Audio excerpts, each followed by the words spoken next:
እንት አንድ ሰው ተዋውቅ ያለው መዝሙር ያሬድ የሚባል አንተ እንዴት ያለ ድንቅ ሰው ነው እባክህ። ቀጥተኛና ትክክለኛ ስትሉ ከእናንተ ከቆማችሁበት እምነት አንፃር ቀጥተኛ ያልሆነ እምነት አለ ማለት ነው አይደል? እኔ አሁን ይሄ መንገድ የኔ ቀጥተኛ ነው ካልኩኝ በጠማማ መንገድ ይሄዳሉ ማለት ነውና እናንተ ቀጥተኛ ያላችሁት በምንድን ነው? እንዴት ልፈልግ? እግዚአብሔር ይመስገን። ቴዲሻ እንዴት አለ? የት ነው ግን የምትኖረው ቴዲ? እኔ አንዳንዴ አውስትራሊያ ሲድኒ እኖራለሁ፣ አንዳንዴ ደግሞ ፀሐይ ደግሞ ስትወጣ ወደ ቶሮንቶ እመጣለሁ፣ ከዛ ወደ ዲሲ ሄዳለሁ። የኔ በቃ ሞባይል ነው ህይወት ነው ያለው። አይ በቃ ስትመጣ ወደ ሀገር ቤት ወይ የአውስትራሊያ ወይ የካናዳን ቂቤ ይዘህ ያለና አሁን ለጊዜው ያለው ቶሮንቶ ነው ያለው። ስመጣማ ይዤ ልመጣለሁ። እንዴ ግድ ነው ፈልይ፣ ግድ ነው ምንድን ነው የጨለመው? ምንድን ነው እኔ ይታያለሁ?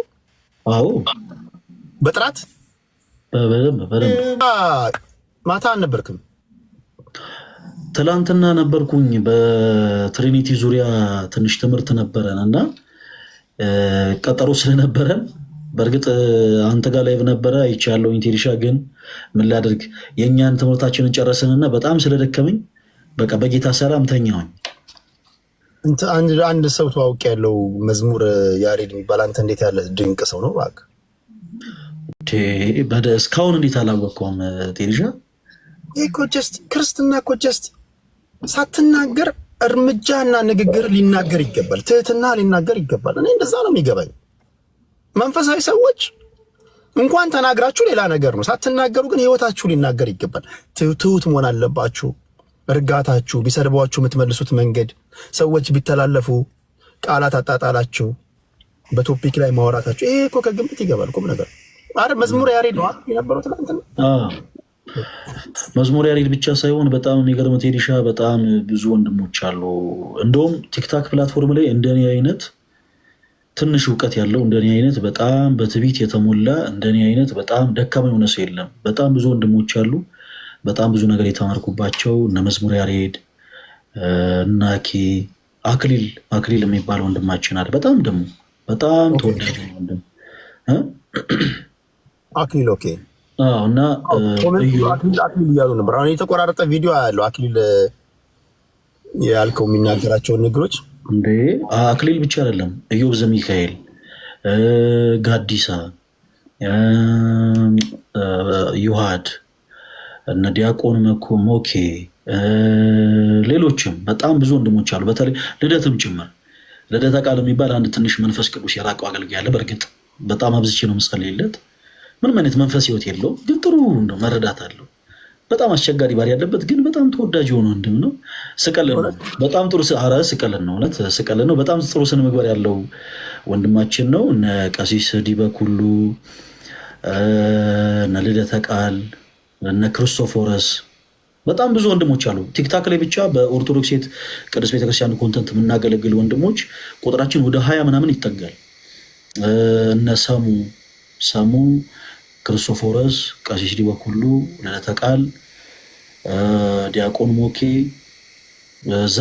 ዲያቆን ዘማርያም የሚባል በጣም የሚደንቅ ወንድም አለን እና ሌሎችም አሁን እንግዲህ ምናልባት ስማቸው ካልመጣልኝ እንጂ በጣም ብዙ ወንድሞች አሉ። እነ ተመስገን ከፕሮቴስታንት የመጣው ወንድማችን ነው። በእርግጥ በጣም የምንወደው ተመስገንን፣ እፎይና ኬ ትንሽ ስጋ የጎደላቸው ወንድሞቻችን ናቸው። በጣም ቀጫጫዎች ናቸው። እንደኛ ስጋ የላቸውም። አረ ሌላ ማን ነው? አረ ስም አስታውሱኝ ተው። አዎ ኤርሚን እንኳን አውቀዋል። ዲያቆን ናታኒም የሚባል አለ። ብቻ በጣም ብዙ ወንድሞች ናቸው። ግን አሁን የኔ ጥያቄ ለምሳሌ ያሉን የሌላ ሀገር ላይ ኢቭን በእግዚአብሔር ሕልውና ላይ ራሱ ጥርጣሬ ያላቸው እነዚህ ኤቲስቶች ከሃይማኖተኞች ጋር ዲቤት ያደርጋሉ። 2 ሰዓት የፈጀ 3 ሰዓት ምናምን ክርክሮችን በቃ ሰው ቁጭ ብሎ ያደምጣልና መጨረሻ ላይ የሚያጨበጨበው ያጨበጭባል፣ የሚቀበለውን ሃይማኖት ተቀባብለው ተጨባብጠው ይሄዳሉ። እኛ ሀገር ግን ለምንድን ነው ዲቤቶች ወደ ጸብ የሚቀየሩት? ሃይማኖተኞቹ ስላልገባቸው ነው ወይስ የግላቸውን ችግር ነው የግላቸውን መጎዳት ነው በሃይማኖት ስም ካባ ለብሰው የሚናገሩት። ለምን ይመስላል? እንዲህ አይነቱን ነገር ቴዲሻ በሁለት አይነት መልኩ ነው የምመለከተው። አንደኛው መጥፎ ሳይድ አለው፣ ሁለተኛው ደግሞ መልካም የሆነ ሳይድ አለው። አንዳንድ ጊዜ ሰዎች መጥፎ ከሆነ ሳይድ ስነሳ የሆነ ስፔሻሊ ሊያውም መንፈሳዊ ነገር ተነስቶ ወዲያውኑ ወደ ዘለፋ፣ ወደ ትችት፣ ወደ ነቆራ ምናምን የሚገቡት ብዙዎቹ የበታችነት ስሜት ስለሚሰማቸው ነው። ፕላስ ደግሞ ብዙ እውቀት የሌላቸው ሰዎች ልክ እንዴት ነው መሰለ፣ አንዳንድ ጊዜ በነገራችን ላይ የእኛ አባቶች የሚተርቱት ተረት ራሱን የቻለ ትልቅ ትምህርት ነው።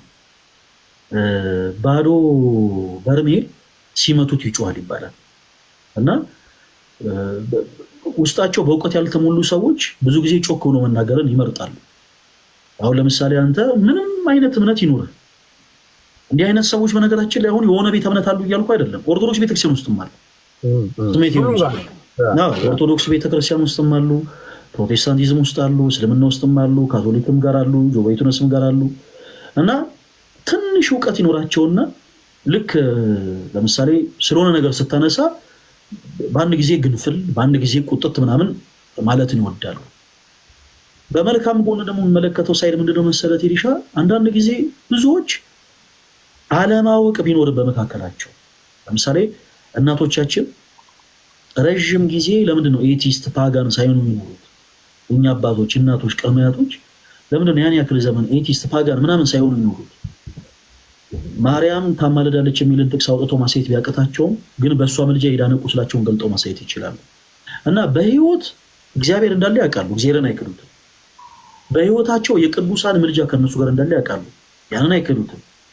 እና በማስረጃ አውጥቶ ማሳየት ቢያቀታቸውም ግን ለሃይማኖታቸው ካላቸው ቀናት የተነሳ አንዳንዴ ቶሎ ይቆጣሉ። እና በሁለት አይነት መልኩ ነው እነዚህ ሰዎች የምንመለከታቸው። አንዳንድ ጊዜ ካለማወቅ ራሳቸውን እንደ አዋቂ ቆጥረው ዝም ብለው ግንፍል የሚሉ ሰዎች አሉ። አንዳንዴ ደግሞ በመንፈሳዊ ቀናት ስፔሻሊ በመንፈሳዊ ቀናት ልክ የሚናገሩ ሰዎችን እንደ ሃይማኖት ፊገር አድርገው መሳል አለ። ኦርቶዶክስም ቤት፣ ፕሮቴስታንቱም ቤት፣ ሁሉም ጋር እና እንዲህ አይነት ሰዎች ሁሉም ቤት አሉ። ለሃይማኖታቸው ቀናይ ስለሆኑ ለምሳሌ ቴዲ መጥቶ እኔ ኤቲስት ነኝ፣ እኔ ፓጋን ነኝ፣ እግዚአብሔር የለም እና እንደ ሶቅራጥስን ጥያቄ ብትጠይቅ ይኸው እጅን ያዙን እና እግዚአብሔር አለ ካላችሁ ውሰዱና ሳይሆን ሲል እንዴት ብትደፍር ምን አይነት ሰው ነው ምናምን ይለዋል። ጠልተውክ ሳይሆን አንተ ያላወቅከውን እግዚአብሔር ግን አብዝተው ከመውደዳቸው የተነሳ በጣም ለሱ ካላቸው ክብር፣ ለሱ ካላቸው ፍቅር የተነሳ እንደዛ ብሎ ይናገራሉ። ሞር ግን አየህ እንዲህ አይነቱ ነገር በመማር ሲዳብር ኦኬ ቴዲ እግዚአብሔር የለም እያለ ነው፣ ስለዚህ ይሄንን ወንድማችን እንዴት አድርገን እኛ ያወቀውን እግዚአብሔር እንዲያውቅ እናደርገው የሚለውን የብልሃት ሲስተም እንዲጓዙ ያደርጋቸዋል ማለት ነው። ግን እስካሁን እንዴት ነው ሌሎች ቦታዎች በምታደርጓቸው የንጽጽር ያው ያለና የነበረ ነው ዋናው ዓላማችሁ እናንተም ከቆማችሁበት እምነት አንጻር በመንፈሳዊ ቋንቋ ነፍሳቶችን መናጠቅ ነው። እናንተም ትናጠቃላችሁ፣ ሌሎችም ይናጠቃሉና ቲክቶክን አሁን ቲክቶክ ላይ በምታደርጉት ውይይት ጠቅሞናል ብላችሁ ታስባላችሁ ወይስ ኢንቫይሮንመንቱ ቶክሲክ ነው? ወይ በጣም ቴዲሻ እኔ ለእንደው ከንቱ ውዳሴ የሆነብኝና አልቅሻ አውቃለሁ። ስለ እውነት ነው የምልህ። በጣም እኔ በተፈጥሮ ትንሽ ሆዴ በአንድ ጊዜ ይብሰዋል እና በጣም ብዙ ጊዜ አልቅሻ አውቃለሁ። በተለይ በዚህ በቲክታክ ፕላትፎርም ህይወታቸው የተስተካከሉ ሰዎች መተው እናንተ የሆነ ቀን ላይ ብለ ተቀምጣችሁ እንዲህ ብላችሁ ያወራችኋት ንግግር እንዲህ አይነት ህይወታችንን ቀይሮታል ሲሉ በእኛ በተናናሾቹ እኔ አሁን ምን አለ መሰረት ቴዲሻ መቼም ያው አንተ ብዙ ነገሮችን ትረዳለህ። እኔ ከተማ ነው ተወልጄ ያደግኩት። ለእምነቴ በጣም ቀኔ ስለሆንኩኝ ቁጭ ብዬ ማቃትን ነገር አካፍላለሁ እንጂ ያን ያክል መንፈሴ ሰው አይደለሁም። ሲበዛ በጣም ኃጢአተኛ ነኝ። ክርስቶስ ኢየሱስን በጣም የምበድል ወንጀለኛ ሰው ነኝ እና በእኔ በኃጢአተኛው በእኔ በበደለኛው በኩል ደግሞ ክርስቶስ የሆኑ ነፍሳትን ሲያገኝ በጣም ልቤ ባሴት ይሞላል። ለካ ክርስቶስ እስካሁን አልናቀኝም፣ ለካ ክርስቶስ በእኔ እየሰራ ነው የሚለው ነገር አለ አይደለ? የፍቅር የጸጸት እንባን እንድታለቅስ ያደርጋል። በትዳር ሁሉ መሀል አንዳንድ ጊዜ ሊፈርስ ያለ ትዳር ውስጥ የተቆራረጡ የኛ ቪዲዮዎች በጣም ብዙ ቤተሰቦች ጋር ደርሶ ያለምንም ሽምግልና ትዳራቸው ከእንደገና ተመልሶ ወደ ጤናማ መንገድ ተመልሶ እኛን አግኝተውን ሲያወሩ ይደንቀናል። እኔ በጣም የገረመኝን ነገር ልንገር። አንዳንድ ጊዜ በጣም የገረመኝ በህይወቴ በጣም የገረመኝ ነገር ምንድነው መሰለህ ቴዲሻ? አንድ ወላይታ አካባቢ እጅግ በጣም የተወደዱ ወንድ አባት አሉ። ይቅርታ ቴዲሻ የተወሰነ ሰከንድ እንዳልክ የተወሰነ ሰከንድ ስጠኝ፣ ተናግሬ ልወጣ ነው። ለምን ትወጣ ነው? አይ ነው ቆይ እኔ ትንሽ አንዳንድ ሀሳቦችን ከቴዲሻ ጋር እያወራሁ ስለሆነ የተወሰነ ሰከንድ ብቻ ስጠን፣ ካልሆነ ግን እኔ እወጣለሁ። ችግር የለውም። አይ እኔ በኋላ ተመልሼ እጠይቅልሃለሁ። ኦኬ እሺ እንዳልክ ይቅርታ። እሺ አራት ኦኬ ብራዘር። እሺ እኔ አብራ ቴዲሻ ሰው አታስገባ ፕሊዝ።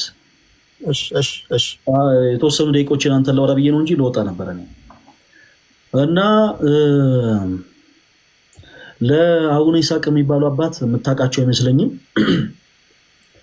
የወላይታ ሀገረ ስብከት ሊቀ ጳጳስ ናቸው። በጣም እጅግ መናኝ አባት ናቸው እና ለዛ ገዳም የሆነ የበረከት ስራ ማሰባሰብ ፈልጌ ቲክቶክ ላይ እንደምታውቀው ለብዙ ነገር ይለመናል እና ሰውም ይሰለቻል ብለን ምን አስበን ነበር፣ አንድ ካፌ አዘጋጅተን ሰው ሄዶ በልቶ ጠጥቶ ቲፑን ለገዳሙ እንዲሰጥ አስበን ነበር። እኛ ደግሞ አስተናጋጆች ሆነን ማለት ነው እዛ ካፌ እና እኛ ለመስተንግዶ እዛ ስንቆም ያው እግዚአብሔር ምስክር የዛን ዕለት ከአላማጣ ድረስ ተሳፍረው የመጡ ሰዎች ነበሩ። ስለ እውነት ነው ማለት እኔ ለዛ ጉዳይ ላይ በተለይ እነዛ ወንድሞች ይሄን ድምፅ ከሰሙ በጣም ደስ ይለኛል። በጣም በክርስቶስ ፍቅር ነው የምወዳችሁ፣ እግዚአብሔር ያክብርልኝ። ከአላማጣ ድረስ በጣም ከሩቅ ቦታዎች ድረስ መጥተው ለቅድስት ቤተክርስቲያናቸው የቆሙት ወንድሞችን ተመልክቻለሁ እና በተለያየ አይነት መንገድ ቲክቶክ ፕላትፎርም ለብዙ ሰዎች ጠቅሟል። መንፈስ የሆነ እርሰውና ቴዲሻ የብዙ ሰዎችን ህይወት እንኳን ቀይሯል። ራሳቸውን ማስተዳደር የማይችሉ ሰዎችን ራሳቸውን እንዲያስተዳድሩ አድርጓል። ከዛ ባለፈ ደግሞ በመንፈስ ህይወት ኦርቶዶክስ በተለይ ኦርቶዶክስ አማኞች በብዛት እውነት ለመናገር ስለ ቅዱስ ቤተክርስቲያናቸው በቂ የሆነ መረዳት የላቸው ነበር።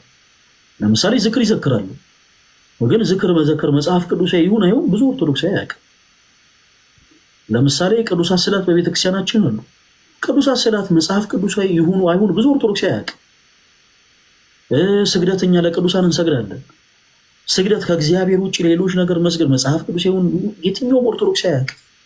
ግን ቲክታክ ፕላትፎርም ከመጣ በኋላ እውነተኛ የሆነው የቅዱስ ቤተክርስቲያን ትምህርት የቱ እንደሆነ ብዙ ኦርቶዶክስ ያውቋል።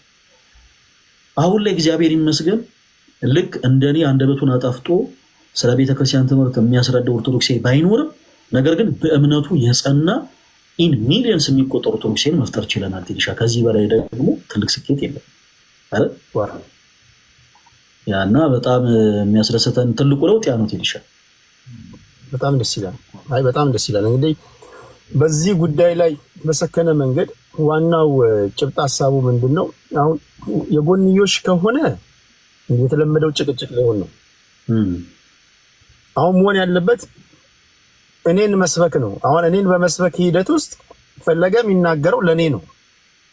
አብደላም ይምጣ የሚናገረው ለኔ ነው። ሌላኛውም የፕሮቴስታንት ይምጣ የሚናገረው ለኔ ነው። ለኔ በመናገር ሂደት ውስጥ መወጋጋት መኖር የለበትም የሚል እምነት አለ። መጨረሻ ላይ ግለሰቡ ይወስናል። ለኔ በመናገር ሂደት ውስጥ ለኔ ስትናገሩ የምትደርሷቸው ብዙ ሰዎች አሉ። ለምሳሌ አሁን 1300 ሰዎች እያደመጡ ነው በኔ በኩል። ትናንትና የነበሩ ሰዎች አሉ። ዛሬ ሰዎች በዩቲዩብ ላይ በስማ በሚገርም ነው እንደዚህ ነው። አሁን ይሄ ቀላል አይደለም። ገባ? የተገኘውን አጋጣሚ ሁሉ ሶሻል ሚዲያ ለመልካም ነገር መጠቀም ትችላለህ፣ ከተጠቀምክበት፣ ደቂቃዋን ከተጠቀምክበት። ትክክል። ከዩቲዩብ፣ ከቲክቶክ፣ ከፌስቡክ እነማን የኦርቶዶክስን ሃይማኖት እንደሚቀላቀሉ የምታውቁት ነገር የለም። እነማን ወደ ፕሮቴስታንት ወይ ወደ እስልምና። ብዙዎቹ ግን በዛች ደቂቃ የሚያምኑትን እምነት ከማስተማር ይልቅ ወደ ብዙ ጊዜ ምንድነው ማየው መሰለ ይሄ የመነቋቆርና ይሄ ያለ አይደለ እንዳልከው ይሄ ከዛ ወደ ጭቅጭቅ ይሄዳል። ሰውም ይሰለቸዋል፣ አሰልቸው ወደሆነ ነገር። ስለዚህ ከዚህ በኋላ በሚደረገው ነገር እንደዚህ አይነት ነገር ውስጥ በእንደዚህ አይነት ነገር በስሜት ወይም ደግሞ በሌላ አመለካከት ይዛችሁ የምትመጡ ሰዎች አይሆናችሁ። እኔም አንደኛ ፖለቲካ ነው ማወያየው። ፖለቲካ ሳወያይ በጥበብ ነው ማወያየው። እያንዳንዱ ሳይኮሎጂ አውቃለሁ። ካልሆነ ቀላል ሰዎች አይደሉም። እኔ ማወያያቸው ሰዎች በጣም ከባባድ ሰዎች ናቸው። ለመያዝ ለመገላገል አስቸጋሪ የሆኑ ሰዎች ናቸው እና እኔ በዓለማዊ ህይወት ላይ ጥበበኛ ከሆንኩኝ በመንፈሳዊ ዓለም ላይ ደግሞ ያሉ ሰዎችን ደግሞ ኢማጂን አድርጓቸው እና በተሰማቸው ታተርፋላችሁ። ግን በንጹህ ህሊናችሁ ይሄ አስቀድማችሁ በተሞላችሁት ነገር ሳይሆን አእምሯችሁን ክፍት አድርጋችሁ ማን ምንድን ነው የሚለው የማን አስተምሮ አሁን ትናንትና በጣም የሚገርም ጊዜ ነበር። መዝሙር ያሬድ በነበሩበት የእስልምና ልጆችም አሉ። እንደገና ደግሞ ኤፍሬም ባለ ጊዜው በጣም ብዙ ሰዎች ደውላችሁልኛል አይደል? የሚገርም ጊዜ ነበረ እያላችሁ ማለት ነው። ኢቨን ሌላ እምነት ውስጥ ያላችሁ ራሳቸው ዋው እኔ እንዲህ እንደሆነ አላውቅም ነበር ያሉኝ አሉ ብዙ ሰዎች አሉ። እነማን ስለማን ምን አሉ እሱ እንግዲህ ወደፊት እነግራቸዋለሁና ይሄን እንቀጥላለን ለማለት ያለው ይደገማል እያየን ማለት ነው። አረ በጣም አሪፍ ነው ቴዲሻ። አንተ ቀደም እንዳልከው አንተ በመታነሳቸው ሀሳቦች ላይ እኛ ለአንተ ስንመልስ አንተም ቤት ሆኖ እኛም ጋር ሆኖ ሌላውን ተው ዛሬ ከላይ ውጪ ደግሞ ሪከርድ የተደረጉ ቪዲዮዎች ሲለቀቁ በዩቲዩብም ደግሞ የተለያዩ ቦታዎች ላይ ሪከርድ የተደረጉ ነገሮች ሲለቀቁ የሚማረው ሰው ያን ያክል ቀላል አይደለም እና አንተም በርታልን። በተለይ እውነትን ለማወቅ እውነትን ለመረዳት የምታደርገው ጥረት መልካም ነው። ማንም ሰው ምንም አይነት ህይወት ሊኖር ይችላል። ለምሳሌ ቴዲሻ ፖለቲካ ላይ ነው ያለው፣ ፈለገ አትናቴዎስ መንፈሳዊ አገልግሎት ላይ ያለው፣ ሌሎች ሰዎች የተለያየ አይነት የራሳቸው ፍላጎታቸውን እያሯሩጡ ነው ያሉት። ግን አንድ መርሳት የሌለብን ነገር ምንድነው? ኖረን የሁላችን ዓላማ ተስፋ የምናረጋት መንግስተ ሰማያትን መውረስ ነው። ማንም ሰው በዚች ሀገር ላይ ጠቅላይ ሚኒስትር ሆኖ የሚኖረው፣ ወታደር ሆኖ የሚኖረው፣ የቀን ስራ ሰርቶ የሚኖረው፣ በጣም ባለጸጋ ሆኖ የሚውለው፣ ደሃ ሆኖ የሚኖረው ሁሉም ተጭበርባሪውም ተጭበርባሪውም ጨቋኙም ተጨቋኙም ገዳዩም ተገዳዩም ሁሉም በዚህ ምድር ላይ የምንኖር ሁላችንም የሁላችን ዓላማ መሆን ያለበት ኖረን ተስፋ የምናረጋት መንግስተ ሰማያትን መውረስ ነው። ተስፋ የምናረጋት መንግስተ ሰማያትን ለመውረስ ደግሞ ምን አውቀናል፣ ምን ተረድተናል፣ በምን አይነት መንገድ እየሄድን ነው የሚለው ለነፍሳችን ደግሞ መጨነቅ ደግሞ እጅግ አግባብ ነው እና ቴዲሻ እንደውም በባለፈው ባነሳቸው ሀሳቦች ላይ በባለፈው ያንተንም አራሽ የተቀበልኩት ለዛ ነበር። አንድ ቀን እንዲህ የሆነ ታይም ወስደን ኦርቶዶክስ ቤተክርስቲያን ከመጽሐፍ ቅዱስ ውጭ የምታስተምራቸው ትምህርቶች አሉ ብለው የሚያምኑ ሰዎች አሉ። እንደምታውቀው ብዙ አይነት ሀሳቦችን ያነሳሉ እና አንተ እንዳነሳቸው ስለ መዝሙሮች ይነሳሉ፣ ኢቨን ስለ ስግደት ይነሳል። በጣም እንደውም ለብዙ ፕሮቴስታንቶች ሴንሲቲቭ ሆኖ የሚነሳው ስለ ስዕል፣ በእኛ ቤተክርስቲያን እንደምታውቀው ስዕላቶች አሉና በጣም ብዙ ሰዎች ኦርቶዶክስ ቤተክርስቲያን ውስጥ ጣዖት እንደሚመለክ አድርገው ስለሚስሉ ብዙ ፕሮቴስታንት አማኞች ኦርቶዶክስ ክርስቲያን የሆኑ ሰዎች ጣዖትን እንደሚያመልኩ አድርገው ይስላሉ እና እንደውም ስለነዛም በደንብ ብንወያይ መልካም ነው። ስለሁሉም ርዕስ ሳንመርጥ በደንብ አድርገን እናወራለን።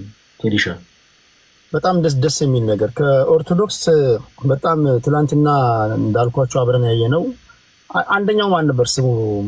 ጥሩመን ማን ነበር ስሙ? በእናትህ አንደኛው እሱም በጣም መዝሙር ያሬድ ነው።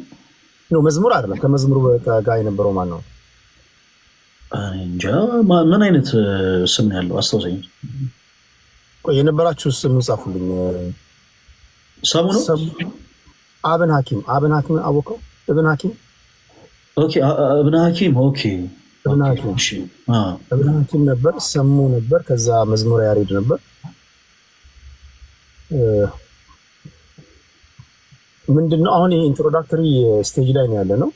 መጀመሪያ መንገድ ላይ አሁን ለምሳሌ ሰው እየሄደ ለምሳሌ ሃይማኖት የሌለው ሰው እየሄደ አንተ ወዳለበት እምነት ይሄን ሰውዬ ልታመጣ ኦብቪየስሊ ይሄ ሰውዬ በአንተ አስተምሮ በአንተ ዶክትሪን መንግስተ ሰማይ አይወርስም። because ይሄ ሰውዬ እምነት የለውም። የሆነ ግን እምነት የሚያምነው ነገር ግን ያስፈልገዋል እና ያን ሰውዬ እንዴት ነው መጀመሪያ ስትጀምርለት ከምንድን ነው የምትጀምረው? አንዳንዱ ከምቾቱ ይጀምራል። እኔ ምን ያደርግልኛል ምቾት፣ ወደ ምቾት እንመጣለን። ዘልዬ ገብቼ ምን ተመችቶኝ ምናምን ፋፍቼ ምናምን እሱ አይደለም። ያን ደግሞ ጠብቄ መጥቼ ዲስአፖይንት ልሆን እችላለሁ። ግን ቤዚኩ ምንድን ነው? ምን ብላችሁ ነው የምትጀምሩት? መንገድ ላይ አንድ እንግዳ ብታገኙ ምንድን ነው የምትሉት? እንዴት ነው የምታስረዱት? አይደለም ቤዚክ አለ አይደል? እያንዳንዱ እኮ ትምህርት እኮ ኢንትሮዳክሽን አለው አይደል? መግቢያ አለው እና የእዛ ላይ ነው ያለው። ከዛ ደግሞ አንዳንዱ ደግሞ ኢንትሮዳክሽኑን ይዘልና ወደ ሌላ ነገር ይገባል። አሁን እንዳልከው ወደ ስዕላቶች መናገር ይገባል፣ ወደ ምናምን ይገባል። አሁን ሰው ከዚህ ፋውንዴሽኑን ከዚህ ካልሰራህለት ኮንፊውዝድ ነው እና እዚህ ላይ ነው ያለነው።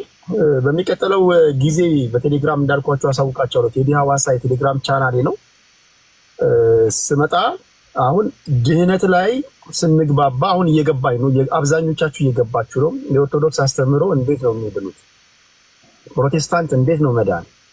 እስልምና ጋር እንዴት ነው? ከዛ ግን ትላንትና አንድ ትንሽ ቻሌንጅ የሆነው በጥበብ ለማለፍ የሞከርኩት አሁን እስልምናዎች ኢየሱስ ክርስቶስ እያሉ ሲጠቀሙ ነበር። የክርስትና እምነት ተከታዮች ደግሞ ነው በቁርአናቸው ኢሳ ነው የሚለው። ስለዚህ ኢየሱስ ክርስቶስን ኢሳ እያሉ ነው እንጂ መናገር ያለባቸው ኢየሱስ ክርስቶስ ማለት የለባቸውም የሚል which is ኤክሴንስ የሚያደርግ ነገር ተናግረዋል። እና ይሄ ነገር እንዴት ነው የምታወው? ለምሳሌ አንድ የእስልምና እምነት ተከታይ ኢየሱስ እያለ ቢናገር ይጎረብጣል እንደ ክርስትና እንደ ኦርቶዶክስ እምነት ተከታይ? ያ አንድ ቻሌንጅ ነበር ትላንት። እንዲህ አይነት ሁኔታ ላይ ምን አለ መሰለህ ቴዲ፣ ያው ኦርቶዶክሳዊም አይደለው እና ማላቀውን ነገር ብዙ መፈትፈት አልወድም። እስልምና ላይ ብዙ መረዳቱ የለኝም እውነት ለመናገር። በጣም በእስልምናው ዙሪያ በጣም ጥልቅ እውቀት ያላቸው በጣም ጸጋ የበዛላቸው ወንድሞች አሉ። ቀደም እንዳልኩ ቁጥራችን በጣም ወደ 20 ምናምን ነው እዚህ ቲክታክ ፕላትፎርም። ስሙ ቦዘር ያደርጋል። ለምሳሌ እሱን ልነግርህ ነው ከምን አንጻር እንደሆነ ልልህ ነው። የማላቃቸውን ነገሮች እኔ አሁን ለምሳሌ እንዲህ ነው ልል አልችልም። ለምሳሌ እኔ በጣም ረዥም ጊዜ በጣም ያጠናሁት በጣም ብዙ ውይይቶች ያደረጉት ፕሮቴስታንቲዝም ላይ ነው እና እስልምና ላይ እነዛ ሰዎች ከምን አንጻር እንደዛ አሉ እነዛ ሰዎች ተገኝቶ ቢያብራሩት መልካም ነው። እንደኔ ግን ምሳሌ ልስጥ። ለምሳሌ ቴዲሻ በጣም ብዙ ኦርቶዶክስ የሆኑ አማኞች አንዳንድ ጊዜ ድምፁን ቀየር አድርጎ ይሄ ኢየሱስ ምናምን የሚሉ ሰዎች ገጥሞት ያውቃሉ። ለምሳሌ ለነገሩ አንተ በደህና ጊዜ ተገላግለሃል፣ ወደ ውጭ ዓለም ወጥተሃል። አሁን እኛ ያለንበት ሀገር ላይ መንገዶች በጣም እየተቆፋፈሩ ነው እና በተቆፋፈሩ መንገዶች ላይ ደግሞ የሚረብሹ ድምፆች አሉ። በደንብ አዳምጠኝ እና የሆነ ሰው አጠገብ ይመጣ የሆነ ድምፁ ቀየሩ እኔ አልችልበትም ኢየሱስ ምናምን ይላል እና ሁሉም ኦርቶዶክሳዊ በጣም ነው ቅር የሚሰኘው በዚህ። ኢየሱስ የሚለውን ስም ስለጠላ አይደለም በነገራችን ላይ፣ ወይም ኢየሱስ የሚለው ስም ጎርብጦት አይደለም። ምናመልከው ክርስቶስን ነው፣ ምናመልከው እኮ ኢየሱስን ነው። ግን ትልቁ ነገር ምንድነው? የኢየሱስ ስም ሲጠለጠልብን አንወድም። የትኛውም ክርስቲያን ለምሳሌ ቴዲሻ አንተ አባትህን ትወዷለህ፣ የአባትህን ስም በፍቅር ሰው ቢያነሳልህ ደስ ይላል። ግን ዝም ብሎ ሰው ሊያለግጥ ሰው ዝም ብሎ ከፍ ዝቅ ሊያደርግብህ ስሙን የሚያነሳ ከሆነ ግን በጣም ነው ቅር የምትሰኘው። ሰው ከዛ አንጻር ብትረዳቸው መልካም ነው። እኔ አሁን ውይይቱ ላይ አልነበርኩም፣ ከምን አንጻር እንደተወራ አላውቅም። ኢቭን ብኖር እንኳን ሞር እስልምና ላይ የሚሰሩ ወንድሞች የበለጠ ያውቁታል ከዛ ቤት የሚነሱ ሀሳቦች ምን ለማለት እንደተፈለጉ እና እንዲህ አይነቱን ሀሳብ ደግሞ ከእነሱ ብንረዳው መልካም ነው። ለምሳሌ እኔ ፕሮቴስታንቲዝም ላይ እንዳልኩ አንዳንድ ጊዜ ባስ ውስጥ ሁሉ ሳይቀር የሆነ ቪዲዮ የሚቀርጹ ሰዎች አሉ። ቪዲዮ ይቀርጹና ምን ያደርጋሉ መሰለ? በመጀመሪያ አንድ ነገር ቴዲሻ እንድትረዳ የሚፈልገው ወንጌል የምስራች ነው። የምስራቹ ደግሞ ጌታችን ኢየሱስ ነው አይደል? ሐዋርያት ወንጌልን ሲሰብኩ በፍቅር ዓለምን ሁሉ ዞረው ሰበኩ እንጂ አንድም ቦታ ሰዎችን አላበሸቁ። ማለት ቴዲሻ አንተ ኢየሱስ የሚለውን ስም በፍቅር ሰዎችን የሰበክለት በቃ አንተስ እውነት ክርስቶስን እየሰበክ ነው። ኢየሱስ የሚለውን ስም ግን ሰዎችን ለማብሸቅ የምትጠቀመው ከሆነ ግን እመነኝ አገልግሎትን እግዚአብሔር አይቀበለው። እና አንዳንዶች ምን ያደርጋሉ? መቼም የቲክታክ ፕላትፎርም አስቸጋሪ አይደል? አንዳንዱ ላይክ ብቻ ይፈልጋል፣ አንዳንዱ እንደው ቪዲዮ ቫይራል እንዲወጣለት ይፈልጋል፣ አንዳንዱ ደግሞ በቃ ገሌ እንዲባልለት ይፈልጋል። አንድ ብሂል አለ፣ ሰው ሲያጨበጭብልህ እግዚአብሔር ፊቱን ያዞርብሃል የሚባል። እና አንዳንዶች ምን ያደርጋሉ? ስልካቸውን ይዘው ይገቡና ትራንስፖርት ቦታ ላይ በጣም ብዙ አይነት ሰው ነው ያለው እና ድምፁን ቀይሮ አንዳንድ ሰው እዛ ላይ ኢየሱስ እናንተ ሲል በጣም ሊረብሹ ይችላል። እና ፕሊዝ ዝም በል ሲል ልክ እንዴት ነው ራሳቸውን የሚቆጥሩት? ኢየሱስ ስንል ይኸው ሰደቡን፣ ኢየሱስ ስንል ይኸው ገፉን፣ ኢየሱስ ስንል ይኸው ዘለፉን የሚሉ ሰዎች አሉ። በጣም የሚገርም። በተመሳሳይ አሁን መገናኛ አደባባዮች ላይ ሜክሲኮ፣ ኃይሌ ጋርመንት፣ የተለያዩ አደባባዮች ላይ ደግሞ ይቆሙና ተመሳሳይ የሆኑ ሰዎች ኢየሱስ ምናምን ብለው ድምፃቸውን ቀየር አድርገው ሲያወሩ ሰው እየመረጡ በአንገቱ ላይ ማተብ ያሰረ ሊሆን ይችላል ወይ ካህን ሊሆን ይችላል። የሆነ ድምፃቸው ቀየር እያሉ ሲያወሩ ሰው ያ የሚወደው የጌታ የኢየሱስ ስም ሲጠለጠልበት ስለሚወድ ፕሊስ ዝም ብሎ ይላል። በተመሳሳይ መገናኛ ላይ ትይዣ ፍትሃዊ ሆነ ለመረዳት እዛው አደባባይ ላይ ካህናት አባቶች ህንፃ ቤተክርስቲያን ለማሰራት ሊሆን ይችላል ወይም ደግሞ ኩላሊቱን የታመመ ሰው ለማሳከብ ሊሆን ይችላል እና በፍቅር ስለ ጌታችን ስለ ኢየሱስ ክርስቶስ ብላችሁ ሲሉ የትኛውም ሰው አይበሳጭ። የተጠራው ስም እኮ ተመሳሳይ ነው። ግን አየህ በፍቅር ሲጠራል ደስ ይልሃል። ሰው ሲያብጠለጥልብህ ደግሞ ደስ አይልህም። አንድ ጥቅስ ብቻ ላንሳና ይብቃኝ። የማቴዎስ ወንጌል ምዕራፍ 13 ከቁጥር 54 ጀምሮ ያለቃል። በዚህ ክፍል ላይ አንዳንድ ሰዎች ሁሉም አይደሉም፣ አንዳንድ ፕሮቴስታንቶች ድንግል ማርያም ሌሎች ልጆችን ወልዳለች ለማለት የሚሰጡት ጥቅስ ነው እና ምን ይላል ክፍሉ? እዛ መጽሐፍ ቅዱስ ክፍል ላይ ይህ የጸራቢው ልጅ የዮሴፍ ልጅ አይደለምን ይላሉ። በክርስቶስ ያላመኑ ሰዎች ማለት ነው። እናቱስ ማርያም ትባል የለምን? ወንድሞቹስ ያዕቆብ፣ ይሁዳ፣ ስምዖን፣ ይሁዳ አይደሉምን? እህቶቹስ ሁሉ በእኛ ዘንድ ያሉ አይደሉምን ብለው ይናገራሉ። እንዲህ አይነቱን ቃል ሰዎች ምን አድርገው ይወስዱታል? ቴዲሻ ልክ ድንግል ማርያም ሌሎች ልጆች እንዳሏት አድርገው ለመሳል ይሞክራሉ። ሌሎች ልጆች ይሄንን ሐሳብ ያነሳውልህ በምክንያት ነው። በደንብ ተረዱ። ክፍሉ ሲጀምር ጌታችን ኢየሱስ ክርስቶስ ወደ ገዛ ሀገሩ መጣ። ከዛ በኋላ በምኩራብ አስተማረ። ሰው ሲያስተምር እነዛ በዛ ሀገር የነበሩ ሰዎች በክርስቶስ የማያምኑ ሰዎች ናቸው፣ ክፉ አይሁዶች ማለት ነው፣ ፈሪሳውያን። ሰው ምን አሉት? ጌታ ኢየሱስን ይህ የጸራቢው የዮሴፍ ልጅ አይደለምን? እናቱስ ማርያም ትባል የለምን? ወንድሞቹስ ያዕቆብ፣ ይሁዳ፣ ስምዖን፣ ይሁዳ አይደሉምን? እህቶቹስ ሁሉ በእኛ ዘንድ ያሉ አይደሉምን ብለው ተናገሩ። ይህንን ቃል ሰዎች በመሳሳት በመሰናከል ይኸው ድንግል ማርያም ሌሎች ልጆች አሏት ለማለት ይጠቀሙታል። ሰዎች በክርስቶስ ያመኑ ሰዎችና በክርስቶስ ያላመኑ ሰዎች ንግግራቸው ምን ያክል የተለያየ እንደሆነ ላሳይ ነው ትንሽ። እኛ ክርስቶስን አዎ የማርያም ልጅ እንለዋለን፣ ግን እኛ የማርያም ልጅ ስንለው ነው አይሁዶች የማርያም ልጅ ሲሉት ይለያያል። እኛ በክርስቶስ የምናምን ሰዎች ኢየሱስን የማርያም ልጅ ስንለው ያለ ዘራ ብሲ ከግብረ መንፈስ ቅዱስ በድንጋሌ ስጋ በድንጋሌ ነፍስ ጸንታ የኖረች እመቤታችን ቅድስት ድንግል ማርያም ጸንሳ የወለደችው ተራ ሩቅ ብሲ ሳይሆን ፍጹም አምላክ ፍጹም ሰው የሆነ ጌታ ኢየሱስ ነው እያለ ነው። እኛ ክፉ አይሁዶች ደግሞ ለማቃለል ምን እናውቀው ይሄ አወቁሽ ናቁሽ ማለት ነው። ትንሽ አገጥሞ ያቀው ለምሳሌ አንተም የሆነ ድሮ የሚያውቁ ሰዎች የሆነ ስኬት ላይ ስደርስ ተጠብቀው የሆነ ምን አይሱን ማን እናውቀዋለን ምን ያብረን እንደዚህ ያሰነብዘው ምናምን ለማለት ይሞክራሉ። እና ባደገበት ሀገር የነበሩ ሰዎች ስለነበሩ ምን እናውቀው የለ እንዴ ምን አባቱ እኮ ዮሴፍ ነው እሺ የንቀት ቃል ምን እናቱስ ማርያም ትባል የለ እንዴ ወንድሞቹ ያዕቆብ፣ ይሁዳ፣ ስምዖን፣ ይሁዳ አይደሉም እንዴ እያሉ የንቀት ቃል ተናገሩ። እንደው ሐዋርያው ሲጽፍ ምን ይላል መሰለ ቁጥር 55 ላይ እንዲህ በማለታቸው ተሰናከሉበት ይላል። እንዲህ በማለታቸው ምን ባላታቸው የጸራቢው ልጅ አይደለምን? እናቱስ ማርያም ትባል የለምን? ወንድሞቹ ያዕቆብ፣ ይሁዳ፣ ስምዖን፣ ይሁዳ አይደሉምን? እህቶቹ ሁሉ በእኛ ዘንድ አይደሉምን? በማለታቸው ምን አሉበት ይላል ተሰናከሉበት ይላል። ከዛ በኋላ በጣም የሚገርም ነገር የንቀት ቃል እንደተናገሩ የሚናገረው ጌታችን ኢየሱስ ራሱ ጌታችን ኢየሱስ ክርስቶስ ቁጥር 57 ላይ ስትመለከት ምን ይላል?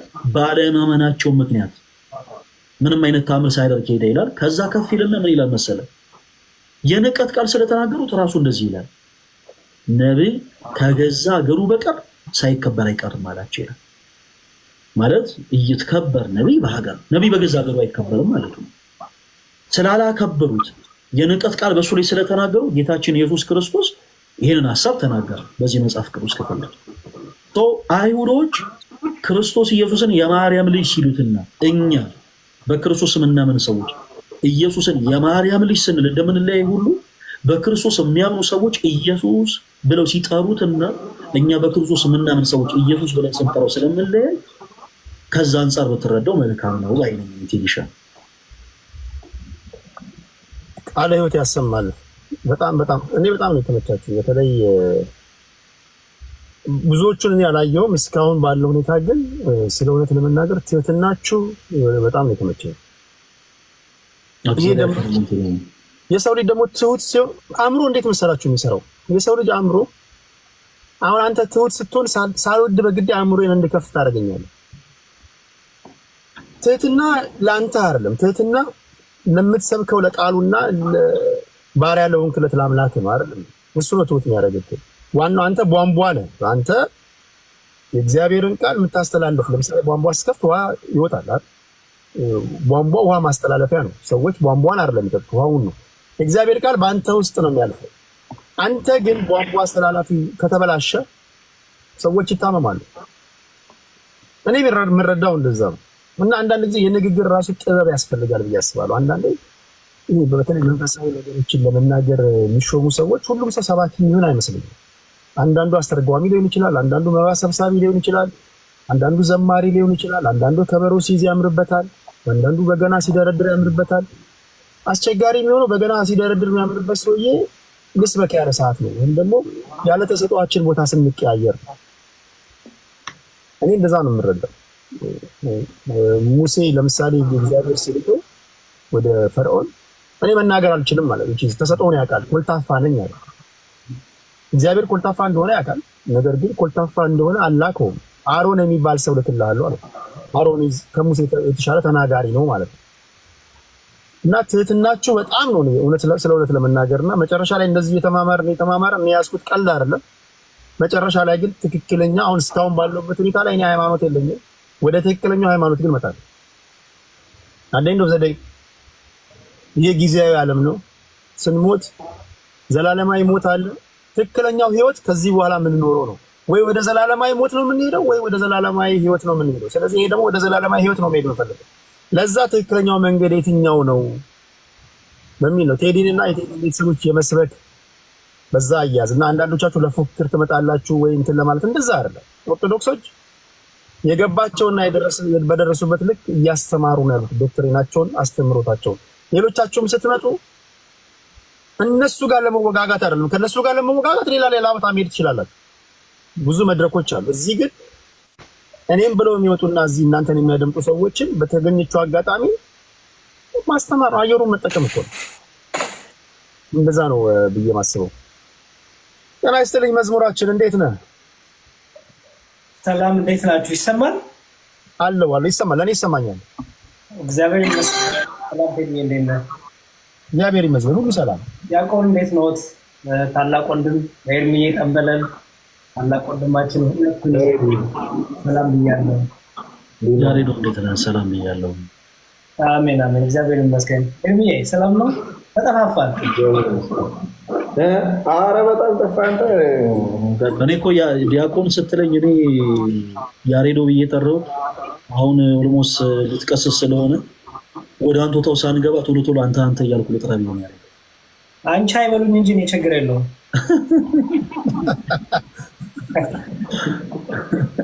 እንግዲህ እንዴት ነህ? እየበረታህ ነው? ሰላም ነው? እየበረታሁ ነው። ትናንት ማታ ያስተማራችሁኝን በተኛውበት ጋደም ባልኩበት ሜሞራይዝ እያደረኩ ነው። እንቀጥላለን የማታውን አይነት ፕሮግራም። አይ እንዲያውም ደህና ሰው አላገኘህም እኮ እኔ በጣም ብዙ አሉ። የሆነ ዲያቆን ፈለጋሉ፣ ኤርሚ ጎበዝ ነው፣ ሌሎችም አሉ በጣም ያስተማሩ ወንድሞች፣ ታላቅ ወንድሞች እና ደህና ሰው ደግሞ የኔን አስተማሪዎች ብታገኛቸው ጥሩ ነበረ። ትራስ ውስጥ ነው የገባሁት። የላቸውም፣ አካውንት የላቸውም። ይኸው ዲያቆን ፈለጋ አንደኛው ናቸው እና እነ ዮሐድ እነ ዮብ እኔ የእነሱ ተማሪ ነኝ። ትናንት እነሱ እንቅልፍ ይዟቸው ነው እንጂ። ዋው አሪፍ መድረክ እናዘጋጃለን። ቁም ነገር ይሄ ዝም ብሎ መጫወጫው ምናምን ሳይሆን አየር ላይ ታውሎታላችሁ። የሚገዛ ለራሱ ለህይወቱ የሚያስብ ሰው ገዝቶ ይሄዳል። ምንም እኮ ጉልበት እኮ መሰደድ አያስፈልግም እኮ። እውነት ነው። በጣም እንደዛ ነው። አይ ጥሩ ኮንዳክት አድርገዋል። አንተም ጥሩ እየመራህን ነበር እና በጣም አሪፍ ነበር። ትንሽ መሀል ላይ እንትን ተፈጠረ። በተለይ ክሮስ ቼኩ ቢሆን በደንብ ሞክ ሊሆን ነበር። አንተ ክሮስ ቼኩን እኛ ፈልገነው ነበር። ቻሌንጅ መደረግ አለበት። አንድ ሰው የሚናገረው ነገር እውነቱ ውሸት ክሮስ ቼክ መደረግ አለበት። ምክንያቱም ጊዜም እድሜ ሰጣችሁ ቁጭ ብላችሁ ውሸት ነግሬያችሁ ቦታስ ቼክ መደረግ ነበረብን እና እሱ ቢደረግ ኖሮ አንደኛ ነገሮች ክሊር ይደረጋሉ። ሰውም ፋይናል የሆነ ነገር ስር ያለ ነገር ያገኛል። ኤኒዌይስ ግን ጥሩ ጊዜ ነበረ። ትንሽ ጭቅጭቁን ያልወድም ብዙ ጩኸት ጭቅጭቅ ምናምን ብዙ አልወድም እና በዛ ነው።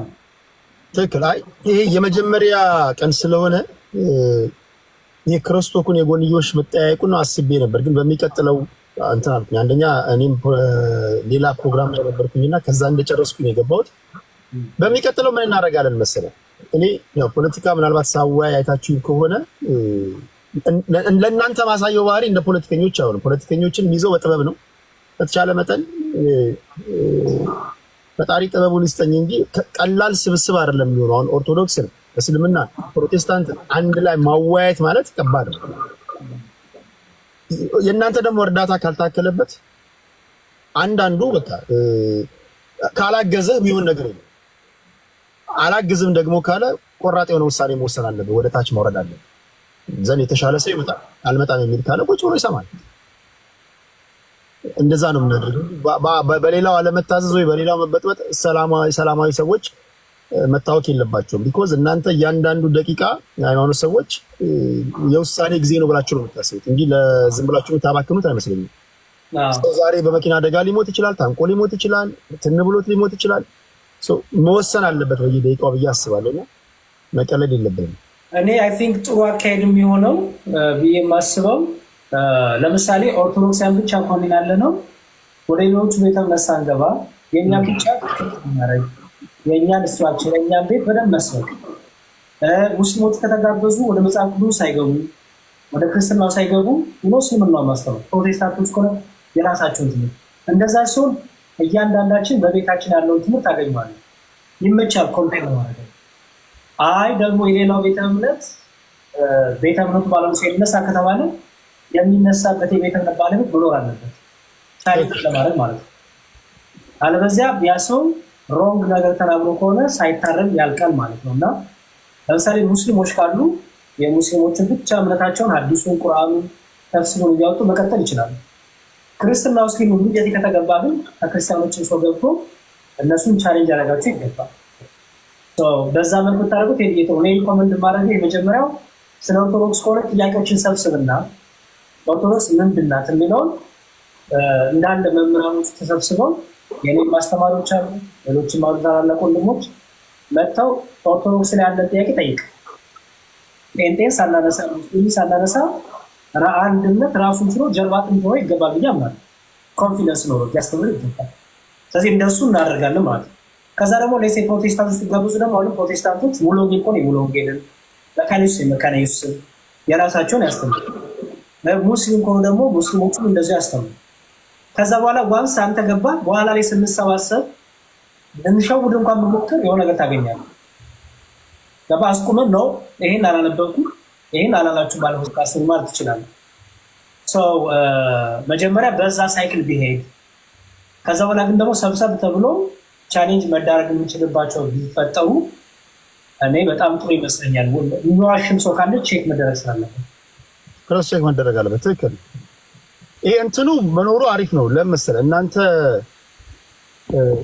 ሃይማኖት ውስጥ ያላችሁ ሃይማኖት ውስጥ ስለሆናችሁ ትተዋወቃላችሁና አሁን እኔ መጠየቅ በቴዲ ቦታ ቆን ይሄን ብጠይቀው የምትሉትን እናንተ እድል ማግኘት አለባችሁ። አሁን ችግሩ ምንድን ነው መሰለህ? ብዙ ጊዜ በፖለቲካው ዓለም ያለ ነው ሰዎች በቀጥታ አይመልሱልህም። አሁን የሆነ ነገር የስ ኦር ኖ ኩዌሽን ከጠየቀው ጥያቄ ሁሉ እስኪጠፋ ድረስ በጣም የሚያረዝሙ አሉና እንደዛ ይሆናል። አንደኛ ሰዓት ይሄድብሃል፣ ሁለተኛ አድማጮች በጉጉት እየጠበቁ ምላሹን ለመስማት ባሉበት ሁኔታ አዳፍነው የሚሄዱ አሉ እና ምጥን ባለች መንገድ የመመለስ ነገር ዘንድ ፍርዱን የምንሰጠው እዚህ ወይም ደግሞ እኔ ሳልሆን ወይ እናንተ ሳትሆኑ ፍርዱን ለአድማጭ ተመልካች መተው። ከኛ በላይ መምህራኖች አሉ፣ ታላላቆቻችን አሉ፣ የሃይማኖት አባቶች አሉ። ዘንድ ጠይቀህ ማለት ምን እንደጠየቅ ህዝቡ ያውቃል፣ ምን እንደመለሰ ያውቃል። ልክ ነው ልክ አይደለም ካልከው ወደ ጉንጭ አልፋ ክርክሮችና ወደ ሌላ እንትን መሄድ ነው ሆኖና እንደዚህ አይነት ነገሮችን እንጠቀማለሁ ብዬ ተስፋ አድርጋለሁ። አሪፍ አይ ቲንክ ትናንት እሱ ችግርም አይተን ነበረ። አሮን ነው በእኛ ኦርቶዶክስን ወክለን ለወጣው ሰዎች ያ ነገር ካለ አላውቅም፣ አንተን የምትነግረን ግን ደግሞ እንደ ኦርቶዶክስ ያልሆኑ ሰዎች ደግሞ አንዳንድ የአንተ ጥያቄዎች አድሬስ ያደርጉ አላየሁም። እኔ ፐርሰናል በጣም ራውን በቡት ነበር መሽከርከር ነበረ። እንዳልኩ በቃ አሁን ክሮስ ቼክ መደረግ ጥቅሙ ይሄ ነው። ክሮስ ቼኪንግ ላይ እያዛል ያሰው እና በተረፈ ግን በጣም ያረግክበት መንገድ ጥሩ ነው። በጣም ጥሩ ጊዜ ነበረ። ሆነስ በጣም አንተን አመስግነናል። በየቤታችን ቤቢ ከኛ የእውቀት ማነስ ኖሮ እንደ ቤተክርስቲያኗ ፉል ሪፕሬዘንት ማድረግ ባንችልም አቅማችንን ሞክረናል። ግን እንዳልኩ ከኛ የተሻሉ ታላላቅ ወንድሞች ዲያቆን ፈለገ፣ ዲያቆን ዘማሪያም፣ እነ አኬ፣ እነ ዮሐዲ ባሉ በጣም እነ ዮማይማው ልጆች አሉ እና ደስ የሚለው ነገር እስልምናውንም ያጠሏሉ። አሁን እኔ ፕሮቴስታንቱ ላይ እስልምናው ላይ ነው ኮምፓራቲቭ ሪሊጅን ማገለግል። ትናንት ለዚህ ማለት ከሆነ ውሸት ነው ምን ነው ኢሳይያስ አይደለም ነው አላህ እግዚአብሔር አይደለም ስለ የነበረው ወደጃ አይደለም። ምክንያቱም በቃ መጽሐፎቹ ከለዩት እኛ ባለን ድርቅ ብላ እንደራቸው መጽሐፎቻችን ቢገለጡ እኮ ነው ፊት ለፊት ተቀምጧል። ልዩነቱ መጽሐፉ መመሪያችን ሆኖ አንደበታችን ለምን ይናገራል? ይሄ እና እነዚህ ኮምፓራቲቭ ሪሊጅን ለሚሰሩ በጣም ብዙ ልጆች አሉ። አባቶችም ወንድሞችም አሉ፣ ታላላቅ ወንድሞች ከኔ በተሻለ ቢናገሩ ጊዜ ሊያገኙ ብዙ ሊያስተምሩ የሚችሉ እና እነሱ ያለ ሆፕፉሊ አንተ የህይወትን ፍለጋ ታገኛለህ ብዬ አምናለሁ። እርግጠኛ ነኝ እየቀለድክ አይመስለኝም። እዚህ ሚዲያ ላይ እንደምንቀጥለው አንዳንድ ሰዎች ሲፈልጉ የሆነ ማሊያ ውልቅ አድርገው የሆነ ልብስ ለብሰው እንዳይመጡ፣ የሆነ ጊዜ ደግሞ አሁንም ወለቅ አድርገው ሌላ ልብስ ለብሰው እንዳይመጡ። እነሱ ናቸው ግን ልብሳቸው ነው የሚለያየው እና ቶናቸው ይቀያየራል። በለበሱት ልክ ቶናቸው፣ ወሬያቸው፣ ፐርፐዛቸውን ይቀያየራል። እንደዛ አትመስልም። ሳይ ሲሪየስ ነህ፣ ለህይወትህ ነው የምታዳምጠው እና በጣም እንደውም ሁሉሽንም አጥረፍቴን ማባረው ስትል ኦኬ በቃ እንግዲህ ጌታው ካስቸገረኝ የምታመሰያልኩ ነበር እና ሲሪየስነት አሪፍ ነው ማለት ነው እና በደንብ አድርገህ የህይወትን ስንቅ ሰንቀህ ከዛ ቶሎ ብትወስን ፐርሰናሊ ኮመንድ አደርጋለሁ። ለምን ብዙ ሰዎች በይስራት አንቀላፋ አይነሱም ነው ሚስቱን ስሙ ደህና ደሪ ብሎ ማታ ጠዋት ላይ የማይነሳ ባል ሞልቷል።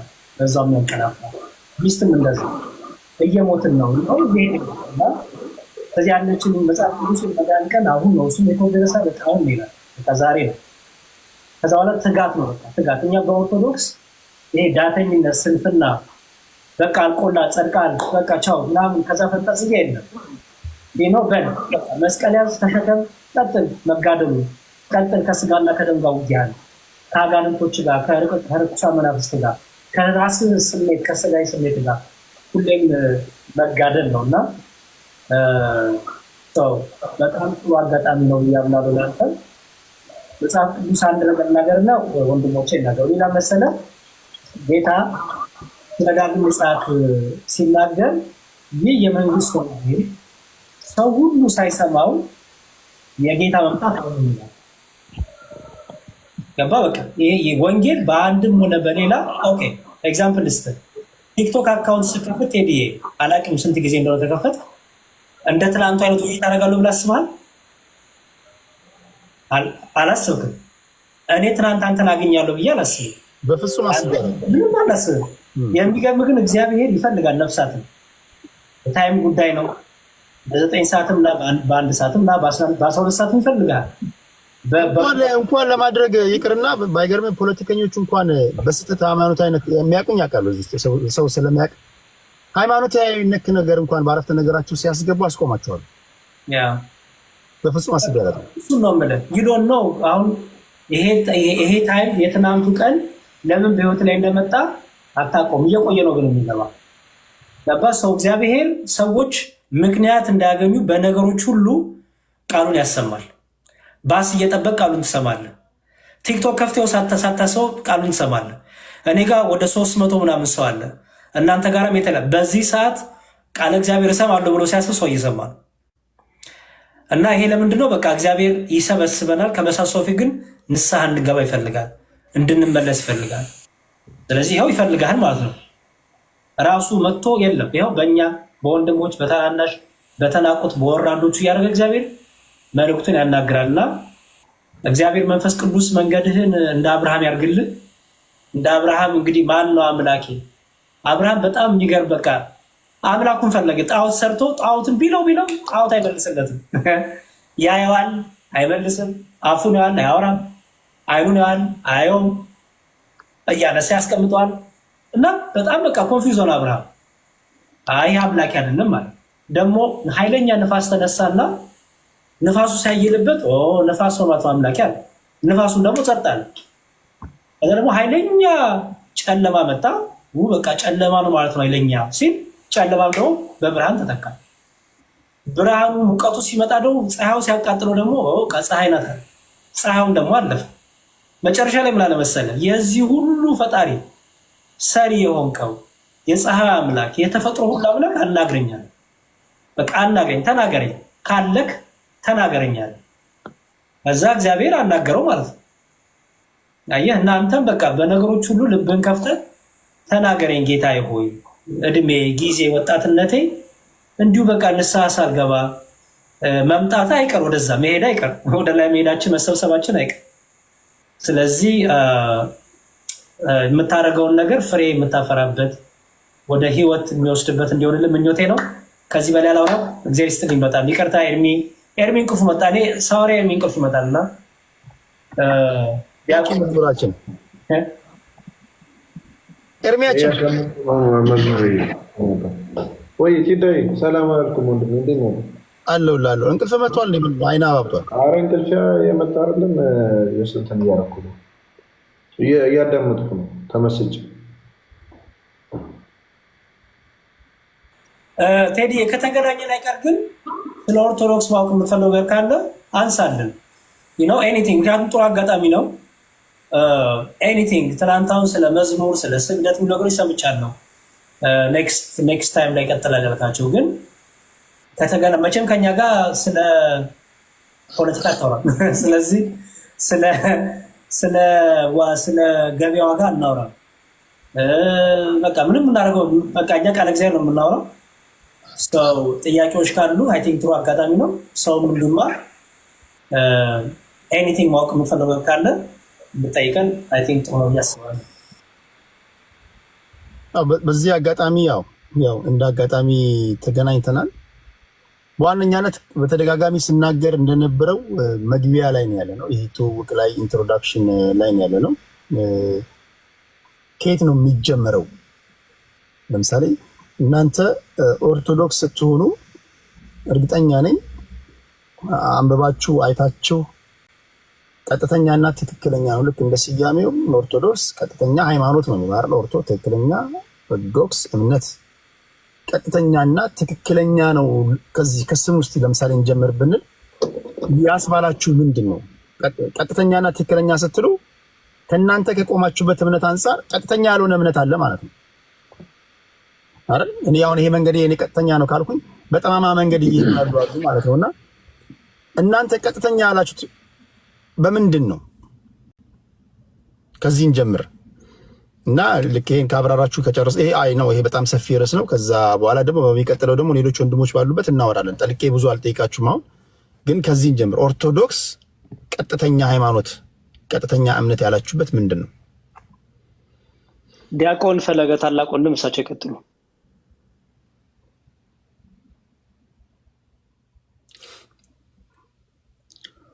ያሬዶ አይቀጥል።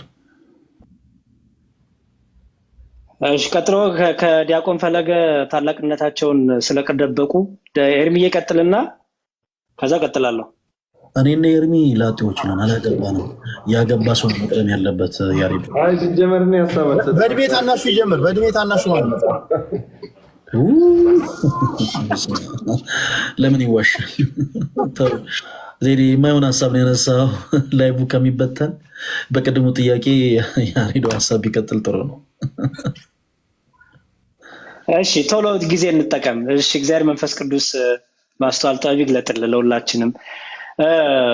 የመጀመሪያው ኦርቶዶክስ ተዋሕዶ ለምንድን ነው ትክክለኛ መንገድ የሆነችበት ምክንያት በቃ ትክክለኛውን እግዚአብሔርን የዓለማት ሁሉ ፈጣሪ የሆነ እግዚአብሔርን በመገለጡ ልክ የምታምነው የምትቀበለው ስለሆነች የመጀመሪያው አምላኳን አግኝተዋለች ብለን እናምናለን። አምላካችንም አግኝቶናል ብለን እናምናለን። ስለዚህ በብሉይ ኪዳን የሚገርም ነገር አስቀድሞ ይሄ ሃይማኖት እምነት የሚለው ወርድ ከመምጣቱ በፊት መንገድ ነበር የሚለው። አሁን ለምሳሌ ሃይማኖት እምነት ስንል ለምሳሌ አንድ መንገድ አለ። የመንገዱ ዓላማ ማገናኘት ነው። እግዚአብሔር በመጽሐፍ ቅዱሳችን እንዲሁም ጥቅሱን ላንብብል ምን ይላል? በብሉይ ኪዳን መንገድ እያለ ነው የሚያስቀምጠውና የቀደመችዋን መንገድ ጠይቁ ይላል። የመቀደመችዋን መንገድ ጠይቁ፣ ሰጪውም እግዚአብሔር ነው። ምክንያቱም መንገዱ ራሱ የሚሰጠው ከእግዚአብሔር ስለሆነ ማለት ነውና ጥቅሱ ምን መሰለህ አንብብልህ። የቀደመችው መንገድ ጠይቁ በእርሷም ተመላለሱ። ጥቅሱን ልስጥህ። ኔክስት ታይም ላይ እንትን ብትይዝ አሪፍ ነው። እስክሪፕቶና ኖት ብትይዝ የኦርቶዶክስ የሚል ታይትል ሰጥተው እንትኑን ኖትህን። እሺ እንዲህ ይላል መጽሐፉ ላንብብልህ። እሺ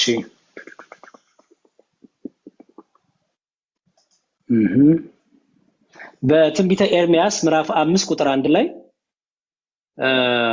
በኢየሩሳሌም መንገድ እየተመላለሳችሁ ሩጡ ተመልከቱም፣ ወቁም፣ በአደባባዩም ፈልጉ፣ ፍርድን የሚያደርግ እውነት የሚሻውን ሰው ታገኙ እንደሆነ ይቅርለታሉ ይላል። አሁን ይሄ በኢየሩሳሌም መንገድ እየተመላለሳችሁ ሩጡ ሲል ዝም ብሎ በቃ መሯሯጥ ማለት አይደለም። በቃ ፍለጋውን፣ ምክንያቱም እግዚአብሔር እስራኤል ማለት የሕዝበ እግዚአብሔር ማለት ነው። ስለዚህ በትንቢተ ኤርሚያስ ላይ ኢየሩሳሌምን አንድ በህዝቡ ያነሳታል፣ አንድ ነው በምን ይመስላታል መሰለ? የእግዚአብሔር ህዝብ፣ እግዚአብሔር የሚራራለት፣ እግዚአብሔር የሚወደው የተመረጠው ህዝብ በሚለው ይዛታልና በዚህ በትንቢተ ኤርሚያስ ምዕራፍ 5 ቁጥር 1 ላይ በኢየሩሳሌም መንገድ የተመላለሳችሁ ሩጡ ተመልከቱ፣ ወቁም፣ በአደባባዩም ፈልጉ፣ ፍርድን የሚያደርግ እውነትን የሚሻውን ሰው ታገኙ እንደሆነ ይቅርላታል ይላል። ስለዚህ እግዚአብሔር መንገድ እያለ ይነሳል። ከእግዚአብሔር ጋር ያለውን ኮሚኒኬሽን፣ ሰዎች ከእግዚአብሔር ጋር፣ ነቢያቱ ከእግዚአብሔር ጋር፣ ህዝቡ ከነቢያቱ ጋር ያለውን ሁሉ መንገድ ይሏል። አሁን እዚህ ጋር ሰው ፈልጉ መንገድ የሚለው እግዚአብሔር የመረጠውን ነብይ፣ በእግዚአብሔር አድሮበት የሚናገረውን ነብይ ያን ሰው እወቁት ነው። ስለዚህ በመጽሐፍ ቅዱስ በብዙ ቦታ ይሄን እምነትን መንገድ እያለ ጠቅሷል። ስለዚህ የመጀመሪያው ኦርቶዶክስ ትክክለኛ ናት ለማለት መንገዱ ትክክለኛውን እግዚአብሔርን ስለያዘች። ሁለተኛው ደግሞ እነዚህ የምታያቸው መጽሐፍት እነዚህ ሁሉ የምታያቸው መጽሐፍት የአባቶች መጽሐፍት ናቸው። ከዛሬ 2000 ምናምን ዓመት በፊት ቤተክርስቲያን የነበሩ አባቶች ክርስቲያኖች ምን ያምኑ ነበረ? ኦኬ፣ ይሄ የምታየው the fathers know best ይላል። ጠቅላላ ወደ ኋላ ሄዶ የሐዋርያትም ተማሪዎች፣ የሐዋርያት ተከታዮች፣ የሐዋርያት ደቀ መዛሙርት ምን ያምኑ ነበር የሚለው ዶክመንት ያደረገ መጽሐፍ። ስለዚህ የኛ እምነት ወደ ኋላ ሄዶ የአባቶችን ትምህርት ይዛል፣ የሐዋርያትን ትምህርት ይዛል፣ የክርስቶስን ትምህርት ይዛል፣ ደግሞ ሄዶ የነቢያትን ትምህርት ይዛል ማለት ነው። ስለዚህ በነቢያቱና በሐዋርያቱ ትምህርት ላይ የቆምን ስለሆንን በዛ የተነሳ ትክክለኛው መንገድ አለን ብለን እናስባለን። ለምሳሌ ቅዱስ ቁርባን የጌታ እውነተኛ ስጋና ደም ነው ስል ከዛሬ 2000 ምናምን ዓመት በፊት ይታመን ነበር የትምህርት የሚለውን ይኸው ትሬስ አደርገዋለሁ። ከዛሬ 2000 ዓመት አዲስ ትምህርት ነው ያመጣሁት ወይስ ከዛሬ 2000 ዓመት በፊት ነበረች ይሄ ትምህርት? ጥምቀት ያድናል ስል ከዛሬ 2000 ምናምን ዓመት በፊት ባለው ትምህርት ይሄ ትምህርት ታወቃል ወይስ አታውቅ? እንደሚታወቅ መጽሐፍቱ ይናገራል። አባቶች ሁሉ ስም እየጠቀሰልን ማለት ነው ምን እንዳስተማሩ የነበሩት ጉባኤቶች እነ ኒቂያ፣ እነ ቁስጥንጥንያ፣ እነ ኤፌሶን ይባሉ ጉባኤቶች ኬልቄዶንም ጨምሮ ማለት ነው። አራተኛው አንቀበለውም በርግጥ አንደኛ ወደ ኋላ ሲኬድ ትሬስ ስለሚደረግ በትክክለኛ መንገድ ላይ ያለ ነው ብለን እናምናለን። ዝም ብሎ ፋንሲ ታሪክ ዝም ብሎ ምናምን ሳይሆን በመረጃ አባቶች ትምህርት አለ ማለት ነው። ኦኬ፣ ቀጥሎ ይሄው ለምሳሌ ስለ ድንግል ማርያም ይሄ የሆነ መነኩሴ የጻፈው አይደለም፣ የሆነ መሪጌታ የጻፈው አይደለም። ይሄ the life of Saint Mary Theotokos ይላል። የድንግል ማርያም ህይወት የአምላክ እናት ህይወት ተብሎ ይሄ ሁሉ ፔጅ የተቀመጠበት ከመወለዷ ጀምሮ ጠቅላላ ማለት ነው። እናት አባቷ ማን እንደሆኑ፣ በስንት እድሜዋ እንዳረፈች ድንግል ማርያም፣ ከዛ ደግሞ ጠቅላላ ማለት ነው። ብቻ ለብዙ ሰዎች የሆነ መነኩሴ የሆነ ምናምን የጻፈው ይመስላቸው ይሄ ስለ ድንግል ማርያም የሚናገር ታሪክ ነው። እና ደግሞ የቀደሙት አባቶች ምን ብለው አስተማሩ ስለ ድንግል ማርያም? ከዛሬ 2000 ምናምን ዓመት በፊት ስለ ድንግል ማርያም ትምህርቱ ምን ነበር? ይሄው ትሬስ ይደረጋል። ይሄ ደግሞ ስለ ክርስቶስ ሲሉ ሰማዕትን የተቀበሉ ሰዎች ከመጀመሪያው ሴንቸሪ እስከ 21ኛው ሴንቸሪ ድረስ ሰማዕትን የተቀበሉ እዚህ ውስጥ እነ ጊዮርጊስ አሉ እና አርሴማ አሉ። የሚገርም እዚህ ውስጥ ከአንደኛው ሴንቸሪ እስከ 21ኛው ሴንቸሪ የሚገርም እዚህ መጽሐፍ ውስጥ ማን እንዳለ ታውቃለህ? ቴዲዬ እስቲ ገምት፣ ማን ይኖራል ብለህ ታስባለህ? የሆነ የምታውቃቸው የሆኑ ሰዎች አሉ። ሐዋርያው ጴጥሮስ ኖ እነ ሐዋርያትንማ በቃ ጨረሰ። ሐዋርያት ተመዝግበዋል፣ ሁሉም ተመዝግበዋል። እዚህ መጽሐፍ ውስጥ የሚገርም ማን አለ መሰለህ? ሊቢያ የታረዱት ጭምራሉ።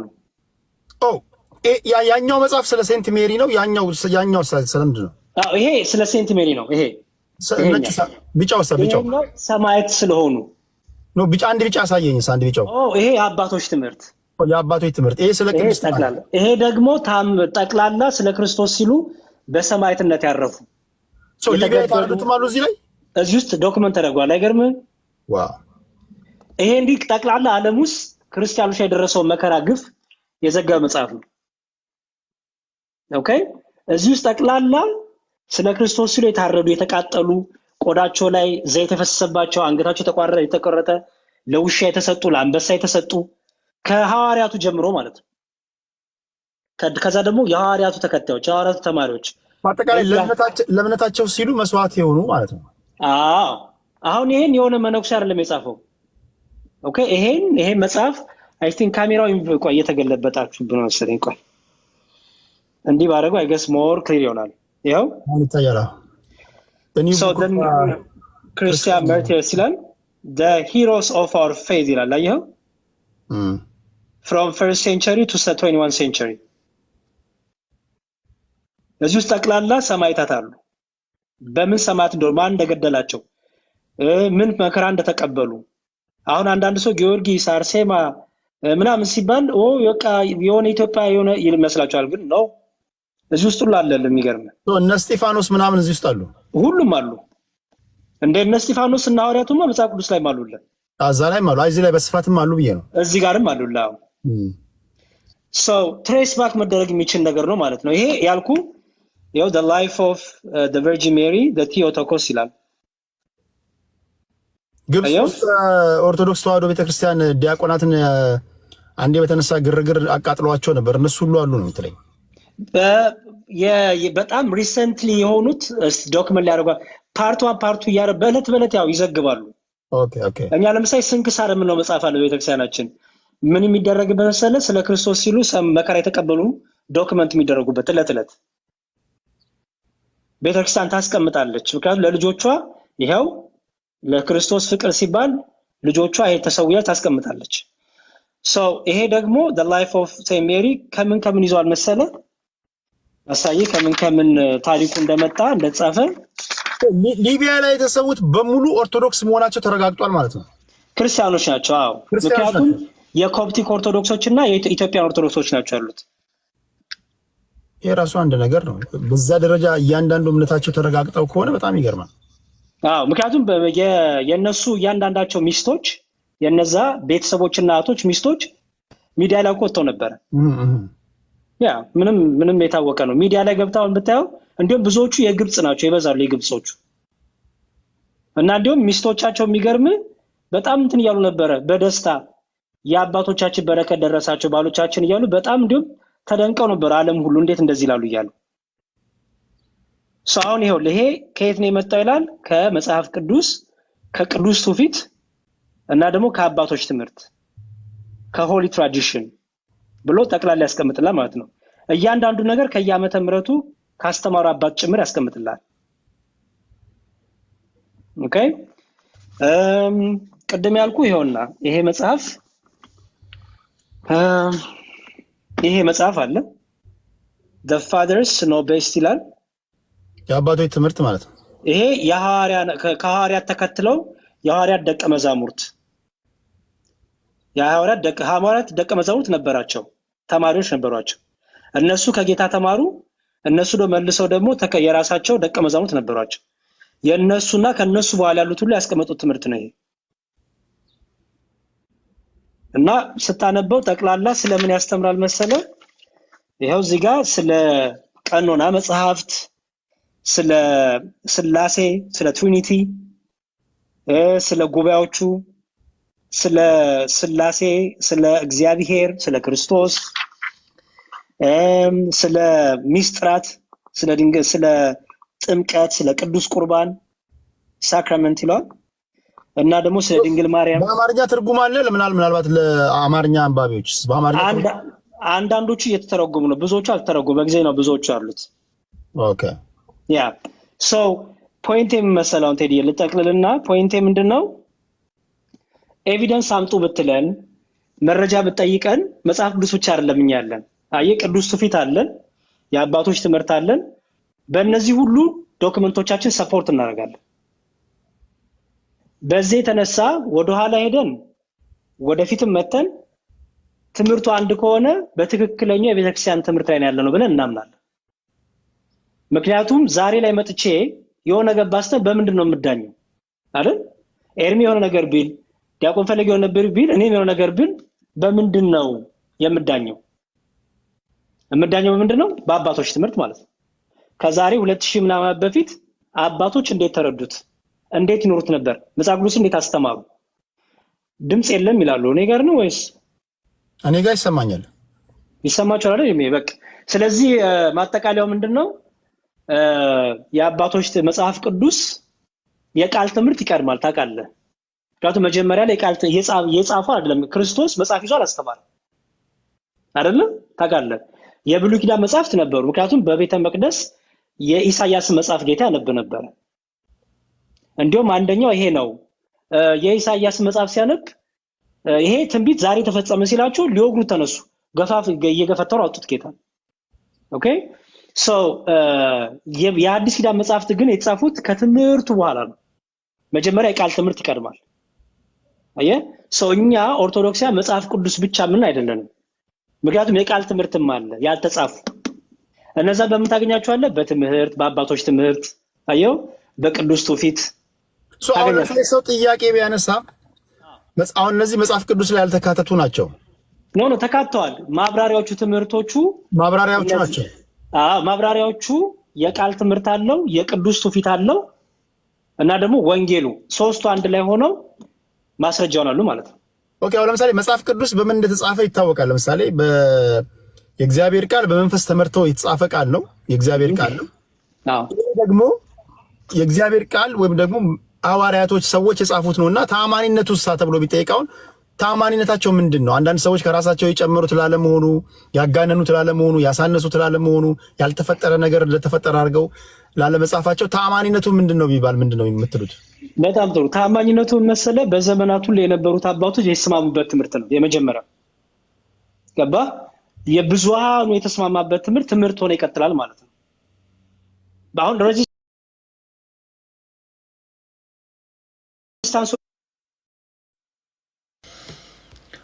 ሶሪ ጋይስ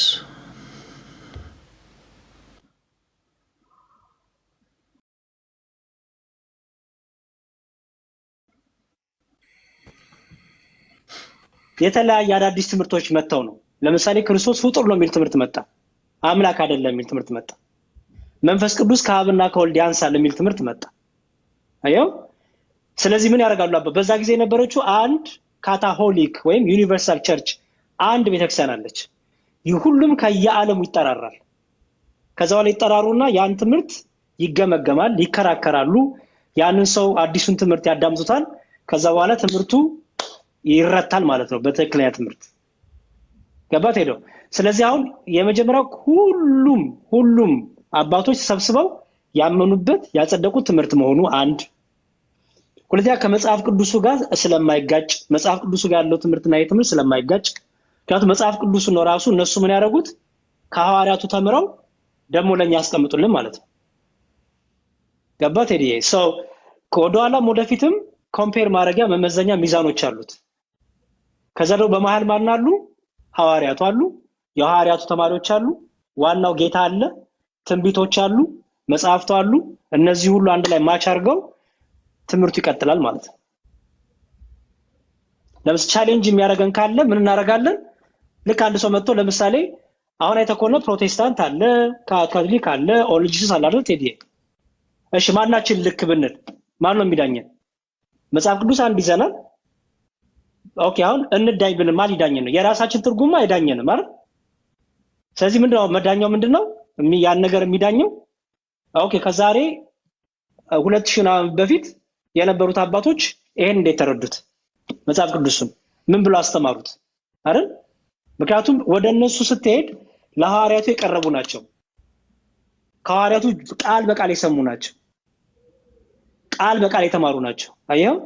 ስለዚህ እነሱ እንዴት ተረዱት የሚለውን ሄደን ዳኛ እነሱ እናደርጋለን ማለት ነው። ኦኬ አሁን እዚህ ጋር አንድ ጥያቄ ለምሳሌ አሁን የእናንተ አሁን ቀደም ሲል የጠቀስካቸው የካቶሊክ፣ የኦርቶዶክስ፣ የፕሮቴስታንት፣ የኦንሊ ጂሰስ መጽሐፍ ቅዱስ ኮመን መጽሐፋችሁ ነው። በቀኖና ላይ ደግሞ ልዩነቶች አሉ። ቀኖና ላይ በዶክትሪን ደረጃ በዶግማ ደረጃ አንድ ነው። ቀኖና ስልህ የመጽሐፍ ቅዱሱ ብዛት ላይ ራሱ ልዩነት አለን። የእናንተ 81 ነው አይደል? 81 ማለት ነው። ኦኬ ዞሮ ተስማም መጽሐፍ ቅዱስ የጋራ እንትናችሁ ነው። ማስተማሪያ እንትናችሁ ነው። መጽሐፍ ቅዱስ ሁላችንም እንይዛለን። ቴንክ ዩ። ተጨማሪ ነገር አሁን ለማስረዳት አሁን ከአንተ ወገን የተጻፉ መጽሐፍቶችን ካመጣ ሌሎቹ በአንተ ወገን ሰዎች በተጻፉ እንዴት ሊዳኙ ይችላሉ? ይሄ ፌር አይደለም ቢሉሳ እንዴት እላቸዋለሁ? ምክንያቱም እነሱ የራሳቸው ነቢያቶች፣ ፓስተሮች፣ ሰባኪዎቻቸው የጻፏቸው መጽሐፎች አሉ። አሁን የሐዋርያት ሥራን ተንትነው የሚጻፉ አሉ። ልዩ ልዩ ነገሮች አሉና በእስልምናም ብትሄድ ራሳቸው መጽሐፎች ይኖሯቸዋልና ሁላችሁም በራሳቸው የተጻፉትን መጽሐፍ ካመጣቸው ፌር ሊሆን ይችላል። ኦኬ በጣም አሁንም ይኸውልህ በደንብ አስተውል ቴዲዬ። አመጣን መጽሐፍ ቅዱሳችን አይደለም። ከዛ መጽሐፍ ቅዱስ አመጣን ልክ ስናብራራ ተለያየን አይደል? እንዲህ ብሎ ያብራራል ሰው ማን ነው ተብሎ ይጠይቃል። ቀጥሏል ማለት ነው አይደል? አሁን አንተ ያብራራውን ትምህርት አንተ ይሄን ዲፋይን ያረክበትን ትምህርት ማን ነው ከዛሬ 2000 ዓመት በፊት ሐዋርያት ተናግረውታል። የሐዋርያት ተማሪዎች ይሄን ደግመውታል። ከየት ነው ያመጣው? ምንጭ ምንድነው ይባላል ማለት ነው። አይደለም? ምንጭ ይታይና ወደ ኋላ ተከዶ ምንጭ የተቀዳበት ምንጭ መነሻ ኤቪደንስ ካለ በኤቪደንስ አንተ ያው ትክክለኛው አንተ ትሆናለህ ማለት ነው። ምክንያቱም በኋላ መጥቶ አዲስ ትምህርት የሚያስተምር ካለ ያቺ 2000 ዓመት ሙሉ አንዲቷ ቤተክርስቲያን ተሳሳታለች እንዴ? አትሳሳትም። ስለዚህ ሁለታችን መጣና መዳኛችን የሚሆነው የአባቶች ትምህርት ይሆናል ማለት ነው። ፍቹ ይሆናል ማለት ነው የሚዳኘን። ለምሳሌ ኢየሱስ ክርስቶስ ምን አለ? ከኔ አብ ይበልጣል አለ። ምሳሌ ነው የሚሰጥ። በዮሐንስ ወንጌል ላይ ክርስቶስ ምን አለ? ከኔ አብ ይበልጣል አለ። አሁን በሌላ ቤተ እምነት ያሉት ይሄን ወስደው ይሄው ኢየሱስ ክርስቶስ እኮ ከኔ ይበልጣል አብ ብሏል። ስለዚህ ምን የለውም አለ። ምን የለውም ይላሉ? እርሱ አምላክነት የለውም ከኔ አብ ይበልጣል ብሏል ይላል። አየው?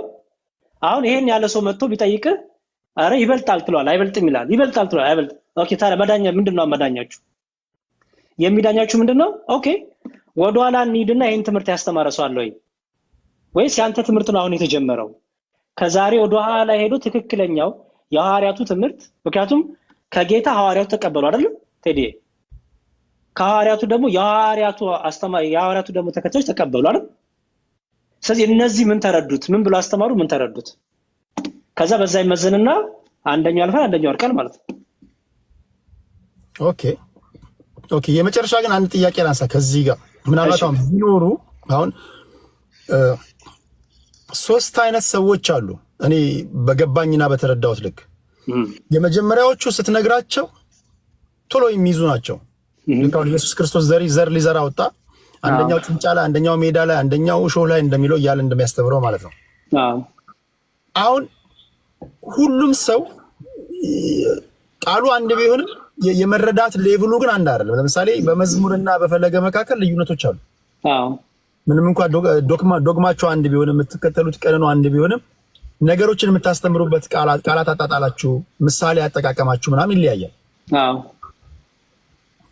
አሁን ይሄንን መጽሐፍ እንደ ማስረጃ ከምታመጡልን እዛው በጋራችን በሆነው በመጽሐፍ ቅዱስ ዙሪያ ላይ ብቻ እንከራከር፣ በእናንተ ጉዳይ ላይ አናምንም ቢሉ በመጽሐፍ ቅዱስ ላይ ብቻ ለመወያየት ፈቃደኞች ናችሁ? እኛ በጣም ፈቃደኞች ነን። ቴዲ ምን አለ መሰለ መጽሐፍ ቅዱስ በምሳሌዎች በሚስጥሮች የተሞላ መጽሐፍ ነው። ተረዳኝ?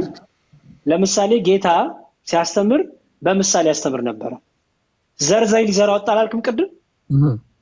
ኦኬ አንዱ በጭንጫ መሬት፣ አንዱ በእሾሃማ፣ አንዱ በአለት፣ አንዱ በመንገድ ዳር ወደቀ ያላል። ኦኬ ይሄ ሊፈታ ይገባል። ትሩ አይደለ? አያው ልክ እሱ ይፈታል ማለት ነው። ምሳሌዎቹ ላይ ወይም ትርጓሜዎቹ ላይ ወይም ሚስጥራቶቹ ላይ the whole agreement ምክንያቱም ቤተክርስቲያን አንዲት ናት ብያለሁ። አባቶች የተስማሙበት ትምህርት የቱ ነው የሚለው ይወሰዳል ማለት ነው። ገባ? ብንከራከር ኦኬ አባቶች እንዴት ተረዱት? ምክንያቱም መጽሐፍ ቅዱስ ማንም ለገዛ ፍቃዱ እንዲተረጉም አልተፈቀደለትም ተብሏል። ገባ? መንፈስ ቅዱስ ያስተረጎማቸው መንፈስ ቅዱስ ያስረዳቸውን አባቶቻችን አቀበሉ። የኔ መረዳት የሚባል ነገር የለም። አሁን ከዚህ በኋላ የኛን የኦርቶዶክስን አቋም ነው የምነግርህ። አሁን ዲያቆን ፈለገ ወይም ኤርሚ የኔ መረዳቱ ላይ ጀምሩ። የቤተክርስቲያኔ መረዳት ነው የሚሉት። ለምን? ምን አለ? ቼኑ አለ፣ ሰንሰለቱ አለ፣ ቅብብሎሹ አለ። ገባ? ቅብብሎሽ ስላለ ከጌታ ሐዋርያት፣ ከሐዋርያቱ የሐዋርያቱ ደግሞ ተማሪዎች እያለ ደግሞ እኛ ጋር ደረሰ ማለት ነው። ስለዚህ ቅብብሎሹን የጠበቀ ትርጉም፣ ቅብብሎሹን የጠበቀ ቤተክርስቲያን ያረዳድ ያስፈልጋል ማለት ነው። በጅሮንድ ይባላል። የንግስት ሌኒ በገንዘቧ ላይ የሰለጠነ ሰው ነውና አሁን ፊልጶስ ሲነሳ በእግዚአብሔር መንፈስ ተመርቶ ነው የተነሳው። ተልኮ ነው። እውነት ነው። ዝም ብሎ አይደለም የተነሳው። መንፈስ ሰሙዌር የሆነ ኮንፊውዝድ የሆነ ሰው አለ፣ ሂድና ግለጽለት ተብሎ ነው ሄደው።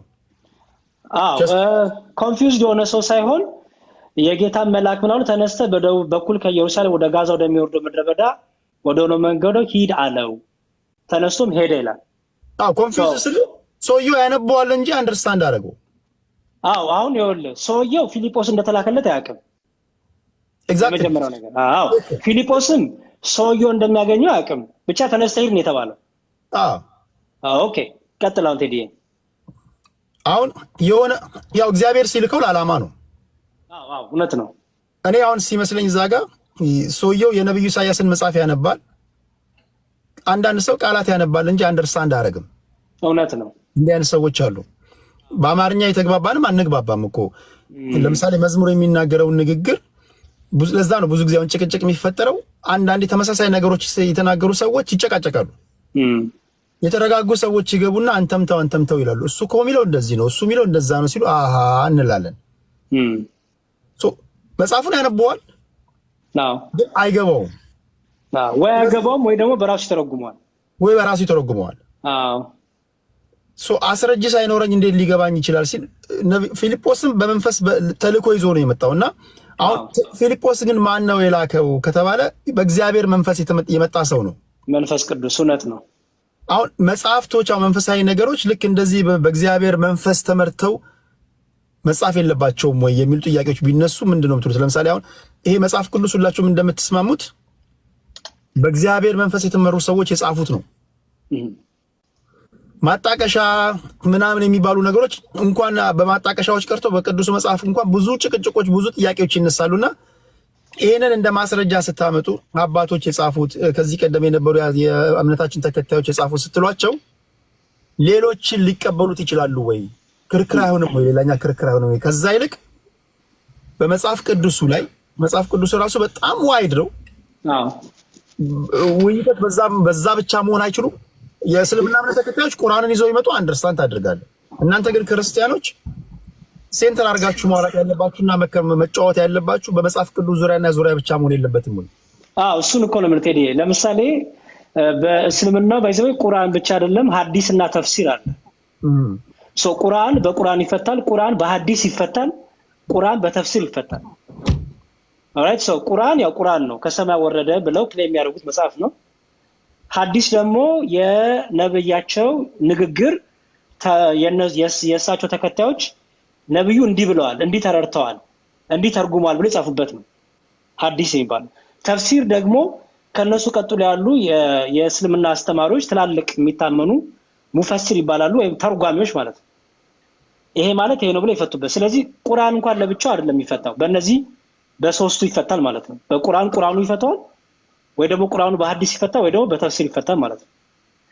በእኛም በመጽሐፍ ቅዱሳችን ሴም በቃ ያለው ምንድነው? መጽሐፍ ቅዱሱ አለ፣ መጽሐፍ ቅዱሱ ግን እኛና እነሱ ጋር ያለው ልዩነት እኛ ከሰማይ ወረደ መጽሐፍ አይደለም። መንፈስ ቅዱስ የተሞላበት ጻፉት ነው የምንለው እኛ። ኦኬ መንፈስ ቅዱስ እየመራቸው ጻፉት። እነዚህ ጻፉት አባቶቻችን ደግሞ ምን አደረጉት? መጀመሪያ የቃሉን ትምህርት ነው ያስተላለፉት። ከዛ በኋላ ነው እምነትን ለማጠንከር የጻፉት።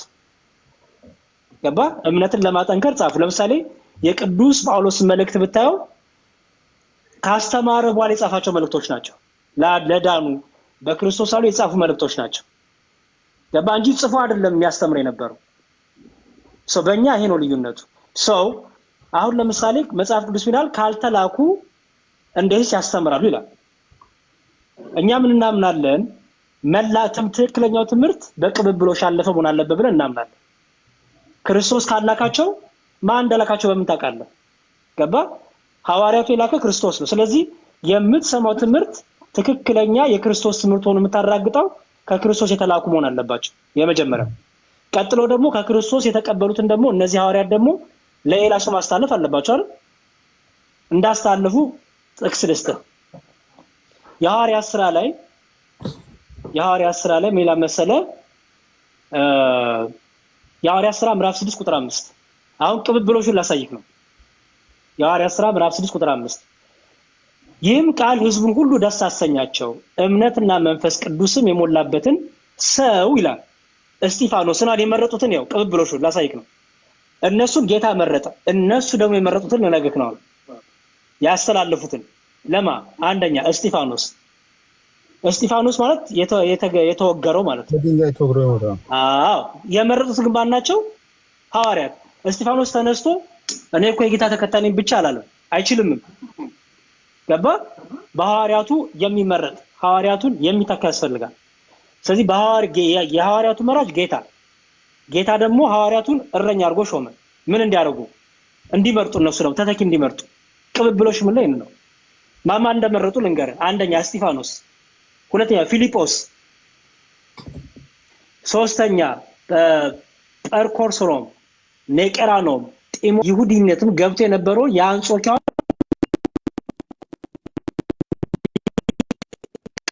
ጳውሎስን መረጡ ለአገልግሎት ማለት ነው። አሁን እነዚህ ደግሞ ወጥቶ አስተማሩ ማለት ነው። አየህ? ስለዚህ ምን አለ ማለት ነው ቴዲዬ? ቼኑ አለ፣ ሰንሰለቱ አለ፣ ቅብብሎሽ አለ ማለት ነው አይደል? ገባ አይደል ቴዲ? በጣም ጥሩ። ስለዚህ ቅብብሎሽ ውስጥ ያላለፈ ትምህርት አንቀበልባቸው ማለት ነው። ስለዚህ ቅብብሎሽ መኖር አለባቸው ነው የምትሉት? በቃ አዎ። ምክንያቱም ዳኛው እሱ ነው የሚሆነው። እኔ ተነስቼ ከግሌ የሆነ ገባ አስተምረስ በምንድን ነው የምትመዝነኝ? ቅብብሎሹ እንዴት ተረዳው ነው መመዘኛችን አይደል? ትምህርት እሱና የሚለው በሐዋርያትና በነቢያት ትምህርት ቆማቸዋል፣ ታንጻቸዋል ነው የሚለው። ትክክለኛውን የሐዋርያቱን ትምህርት ወደ ኋላ ሄደ ማግኘት አለብን። ቅብብሎሹ ነው የሚዳኘን በቃ እንጂ መጽሐፍ ቅዱሱን አሁን በጣም በደስታ እንወያያለን በመጽሐፍ ቅዱሱ። ግን የሆነ ፍቺ ባመጣ ፍቹ ማን ነው የፈታው? ከግልክ ነው ከኪስክ ነው ወይስ ቅብብሎች ውስጥ ያለ ፍቺ ነው የሚለው ይታያል ማለት ነው። ኦኬ እነዛ አባቶች በእግዚአብሔር መንፈስ ተመርተው ስለመጻፋቸው ማስረጃው ምንድን ነው? በጣም ጥሩ። እኔ ብቻ ከመልስ ደግሞ ዲያቆን ፈለገም ይሳተፉ እንዳይተኙብን። ዲያቆን ፈለገ ቀጥሉ ደግሞ። ያው እናንተ ጋር ቀን ስለሆነ ነው ምናልባት የበረታችሁትና እኔ የሆኑ ነገሮችን ልበልና ረፍት ላድርግ። ያሬዶ በጣም ቃሉትን ያሰማልን፣ እናመሰግናለን። ቴዲሻ የአሁኑን ጥያቄ ከመመለስ በፊት ግን ቅድም ላነሳው ጥያቄ አንድ ብቻ መልስ ልመልስ። ኦርቶዶክስ ተዋህዶ የምትባሉት ለምንድን ነው ለሚለው ጥያቄ ማለት ነው። ኦርቶዶክስ ማለት የግሪክ ቃል ነው። ከሁለት የግሪክ ቃል የተወሰደ ነው። ኦርቶና ዶክስ ከሚል ማለት ነው። ተረጓሚውን ብዙ ሰው ያውቀዋል። ቀጥተኛ መንገድ ማለት ነው። እና ይሄ የሰው እንዴት ቤተክርስቲያን ሊኖራት ቻለ ከተባለ አንድ ማወቅ ያለብን ትልቁ እውነት ምንድን ነው? ጌታችን ኢየሱስ ክርስቶስ እኔ መንገድም እውነትም ብርሃንም እኔ ነኝ ብሎ ስለራሱ እንደተናገረ ወደዚህ ብርሃን ወደሆነው እውነት ወደሆነው መንገድ ወደሆነው ክርስቶስ በቀጥታ የምታደርስ በቀጥታ የምትወስድ እውነተኛ ስፍራ ያላት ቤተክርስቲያን which means ክርስቶስ በደሙ የመሰረታት የክርስቶስ ኢየሱስ ሙሽራ ስለሆነች ቀጥተኛ መንገድ ተብላ ትጠራለች። ወደ ምን የምትወስድ? ወደ ክርስቶስ። ቅድም እንዳልነው የሁሉም ሰው ፍላጎት ኖሮ ተስፋ የሚያረጋትን መንግስተ ሰማያት መውረስ ነው። ከዛ አንጻር ቀጥተኛ መንገድ ተብላለች። ቀጥተኛ ያልሆኑ መንገዶች አሉ፣ ያው አሉ። ለምሳሌ በማቴዎስ ወንጌል ምዕራፍ 16 ከቁጥር 13 ላይ በፊልጶስ ቂሳሪያ ጌታችን መድኃኒታችን ኢየሱስ ክርስቶስ ሐዋርያቱን ሰብስቦ አንድ ጥያቄ ጠየቃቸው። ኢየሱስ ማን ነው ብሎ ማለት ነው። በጣም በሚደንቅ ሁኔታ ዛሬም ድረስ ትውልድ ሁሉ ይህን ጥያቄ ይጠይቃል። ማን ነው ኢየሱስ? ኢየሱስ ማን ነው ይላል። ይህንን ጥያቄ ለመጀመሪያ ጊዜ የጠየቀው የቃላት ሁሉ ባለቤት ራሱ ጌታችን ኢየሱስ ክርስቶስን እና ጌታችን ኢየሱስ ሐዋርያትን ጠየቃቸው። ሰዎች እኔን ማን ይሉኛል አላቸው። እና ሐዋርያት ሰዎች ሲሉ የሰሙትን በአጠቃላይ ነገሩት። አንዳንዶች ኤልያስ፣ አንዳንዶች ዮሐንስ፣ አንዳንዶች ደግሞ ኤርሚያስ ነው ይለዋል፣ አንዳንዶች ደግሞ ከነቢያት አንዱ ነው ይለዋል። አየህ፣ ቀጥተኛ ያልሆነ ነገር አለ ማለት ነው። ስለ ክርስቶስ ሰዎች በትክክለኛው መንፈስ ያልተረዱት ቀጥተኛ ያልሆነ ነገር አለ እና ሐዋርያት ሰዎች ስለ ኢየሱስ ሲያወር የሰሙትን ነገር በአጠቃላይ ለጌታ ለኢየሱስ ነገሩት። ከዛ ጌታችን እነሱን ደግሞ ጠየቃቸው። እናንተስ ደግሞ እኔን ማን ትሉኛላችሁ አላቸው። በዚህ ጊዜ ጴጥሮስ አንተ ውእቱ ክርስቶስ ወልደ እግዚአብሔር ሕያው አለው። አንተ ክርስቶስ የሕያው የእግዚአብሔር ልጅ ነህ አለው። አየህ፣ ጴጥሮስ የተናገረው ቃልና ሰዎች ስለ ኢየሱስ ይሉት የነበረው ቃል ይለያያል። ስለዚህ ኦርቶዶክስ ተብላ የምትጠራው ቀጥተኛ መንገድ ተብላ የምትጠራው ለዛ ነው። ምክንያቱም እንደሚታወቀው ኢየሱስ ኢየሱስ የሚሉ ግን የጌቶች ጌታ የንጉሶች ንጉስ የአምላኮች አምላክ የሆነውን ኢየሱስን የማይጠሩ ኢየሱስ ኢየሱስ ኢየሱስ እያሉ ስም የሚጠሩ ነገር ግን በግብር ግን ሪል ክርስቶስ ኢየሱስን የማያውቁ ኢየሱስ ኢየሱስ ኢየሱስ የሚሉ ነገር ግን ኢየሱስ ክርስቶስን ከሶስቱ ቅዱስ አንዱ ቅዱስ እንደሆነ የሚዘነጉ ብዙ ሰነፎች አሉ። ስለዚህ ከነዛ ሁሉ የሚያጠራት ይችን የክርስቶስ ኢየሱስ ሙሽራ የሆነችን ቤተክርስቲያን ይሄ ስሟ ነው፣ ይሄ ትምህርቷ ነው። አንተ ውእቱ ክርስቶስ ወልደ እግዚአብሔር ሕያው፣ አንተ ክርስቶስ የሕያው የእግዚአብሔር ልጅ ነው የሚለው። እናም ጌታችን ኢየሱስ ክርስቶስ ጴጥሮስን ንዑድ ክቡር ነው ያለው። ከዛ በኋላ ይሄ ንዑድ የሚያስብል ክቡር የሚያስብል ትምህርት ነው ማለት ነው። ይሄንን ቃል የሚመሰክር በአጠቃላይ ንዑድ ነው፣ ክቡር ነው። ከዛ ውጭ ግን የተለያዩ ሀሳቦችን የሚናገሩ ሰዎች በአጠቃላይ ከእውነት የራቁ ናቸው። ስለዚህ ቀጥተኛ መንገድ የምንለው በፖለቲካ እኛ ራሳችን ተሰብስበን አጽድቀን ሳይሆን በቅዱሳን አባቶቻችን ርትዕት የሆነው አስተምህሮ እውነተኛ የሆነው መንገድ ለብዙዎች እውን ይሆን ዘንድ ኦርቶዶክስ ተዋህዶ ቤተክርስቲያን ተብላ ቤተክርስቲያናችን ትጠራለች። እና አሁን በጣም አሪፍ የሆነ ሀሳብ አንስተሃል። እናንተም ኦርቶዶክስ የሆናችሁ ሰዎች ስለ ኢየሱስ ክርስቶስ ስለ ሌሎች ትምህርቶች መጽሐፍ ቅዱሳችን ይዛችሁ ብትናገሩ፣ ሌሎችም ሰዎች ደግሞ ሌላ የሆነ ሀሳብን ቢናገሩ እንዴት ነው መለየት የሚቻለው የሚል ሀሳብን ተነግራል። በጣም በነገራችን ላይ በጣም ሁሉም ሰው ሊያስበው የሚገባ ሀሳብ ነው። ይህም ብቻ ብዬ ላብቃ፣ እኔም ስለደከመኝ። ይህ የምታየው መጽሐፍ ቅዱሳችን ነው። እውነተኛ የሆነ የእግዚአብሔር እስትንፋስ ያለበት መጽሐፍ ቅዱስ ነው። ይሄ እውነተኛ የእግዚአብሔር እስትንፋስ ተብሎ ይጠራል። የእግዚአብሔር ቃል። በዚህ ቃል ላይ ደግሞ ሰዎች አዲሽናል በሆነ መልኩ ሰው ሰራሽ ትምህርቶችን ይጨምራሉ። ሰው ሰራሽ ትምህርቶችን እና ስህተት የሆነውን ትምህርት በምን ማወቅ ይቻላል? ቴሪሻ ከፍሬው። በነገራችን የማንንም ሰዎች ገዛ መጠየቅ አይኖርብን። ነገሮችን አብዝቶ ጠያቂ የሆነ ሰው ኦርቶዶክስ ይሆናል ይባላል በአባባል ነው። ቴሪሻ አሁን ፖለቲካ ለመስራት ሳይሆን አብዝቶ ግን ጠያቂ የሚሆን ሰው ልክ እንደዚህ ይሆናል። ምክንያታዊ በሆነ መልኩ ለምሳሌ ኦርቶዶክስ የሆኑ ሰዎች ለምንድን ነው እንዲህ የሚሉ? ኦኬ ፕሮቴስታንት የሆኑ ሰዎች ስለምንድን ነው እንዲህ የሚሉት የሚለውን ነገር በጥንቃቄ ሰዎች ከጠየቁ ስለ እውነት ነው ማለት እውነተኛ የሆነውን ቤት ያገኙታል። አንዳንድ ለወዳቸው ያደሩ መተዳደሪያቸው ዩቲዩብ የሆኑ ሰዎች ስለ እውነት ስሜቴ የሆነው እኔ በቅርቡ አንድ ቅርብ ጊዜ አወቅኩ። እሷ አለ ስሙን አላውቀውም። በአንድ ጊዜ ሙስሊምም ፕሮቴስታንትም ኦርቶዶክስም ሆኗል። በጣም የሚገርመው ደምሳሽን ቀድሞ ፍቅር ሲዝምን ቀድሞ ነብይ ሁሉ ሆኖ ያውቃል። በጣም በሚገርም ሁኔታ ስሜታ የሆነ ሰው ምክንያት የሆነው የማይጓዝ ሰው እንዲሁ ሲኳትን ይኖራል። በዘፍጥረት ምዕራፍ 4 ከቁጥር 12 ላይ እግዚአብሔር ለቃየል የተናገረው ቃል ዛሬም ድረስ በብዙዎች ይፈጸማል። ምንድን ነበር ያለው ለቃየል? በምድር ላይ ተቅበዝባዥ ትሆናለህ ያለው። ሰው ስሜታዊነት የሚያጠቃቸው በምድር ላይ ሲቀበዘበዙ የሚኖሩ ሰዎች አሉ። ዝም ብሎ ስሜታዊነት ኢየሱስ ክርስቶስን ሲፈልጉ ጓደኛቸው፣ ሲፈልጉ የሥራ ባልደረባቸው፣ ሲፈልጉ የሆነ ነገራቸው ማድረግ የሚፈልጉ ሰዎች አሉ። እውነተኛው ትምህርት የቱ ነው? በመጽሐፍ ቅዱስ ማስረጃነት በእውነተኛው ፍሬ መለየት ይቻላል። ምሳሌ ልስጥ። በዚህ መጽሐፍ ቅዱስ ላይ ለምሳሌ ትንቢተ ኢሳይያስ ምዕራፍ 7 ከቁጥር 14 ላይ ያለን ቃል አንሳና ምሳሌ ብቻ ልስጣችሁ፣ በደንብ አዳምጡ። በትንቢተ ኢሳይያስ ምዕራፍ 7 ከቁጥር 14 ላይ ነብዩ ኢሳይያስ በትንቢት ቃል የተናገረውን ነገር እንመለከታለን። እነሆ ጌታ ራሱ ምልክት ይሰጣችኋል፣ ድንግል ትጸንሳለች፣ ወንድ ልጅም ትወልዳለች፣ ስሙንም አማኑኤል ብላ ትጠራዋለች ይላል። ነብዩ ኢሳይያስ በትንቢት ቃል እየተናገረላት ያለችው ሴት ማነች ከተባለ መልሱ ምንድነው? ማነች? ለምሳሌ ቴሪሻ ነብዩ ኢሳይያስ በትንቢት ቃል የተናገረላት እነሆ ጌታ ራሱ ምልክት ይሰጣችኋል፣ ድንግል ትጸንሳለች ብሎ ድንግል ብሎ ይጠራል፣ ወንድ ልጅም ትወልዳለች፣ ከዛስ ስሙንም አማኑኤል ብላ ትጠራዋለች ብሎ የተናገረላት ይህች ሴት ማነች? ቴሪሻ ማርያም ነች እንበልና ለምሳሌ ማርያም ነች ስትል አንዳንዶች ላለማመን ፈልገው አይ ይባል ነገር የለም ማስረጃ አምጣ ቢሉ መጽሐፍ ቅዱስ ራሱ ይመሰክራል።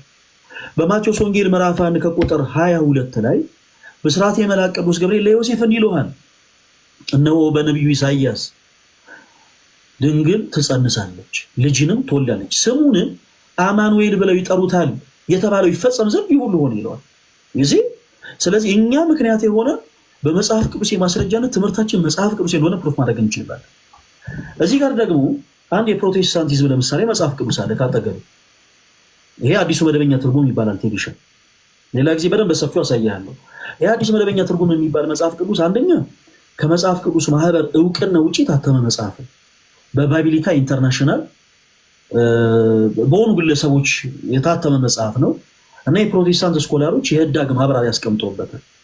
መጽሐፍ ቅዱሱ ሲገለጥ የሚታያችሁ ከሆነ ከመስመሩ በላይ እዚህ ጋር ከምታዩት መስመር በላይ የመጽሐፍ ቅዱሱ ዋና ክፍል ያለ ሲሆን ከዚህ በታች ደግሞ የፕሮቴስታንት ስኮላሮች ያስቀመጡት ማብራሪያ ተቀምጧል።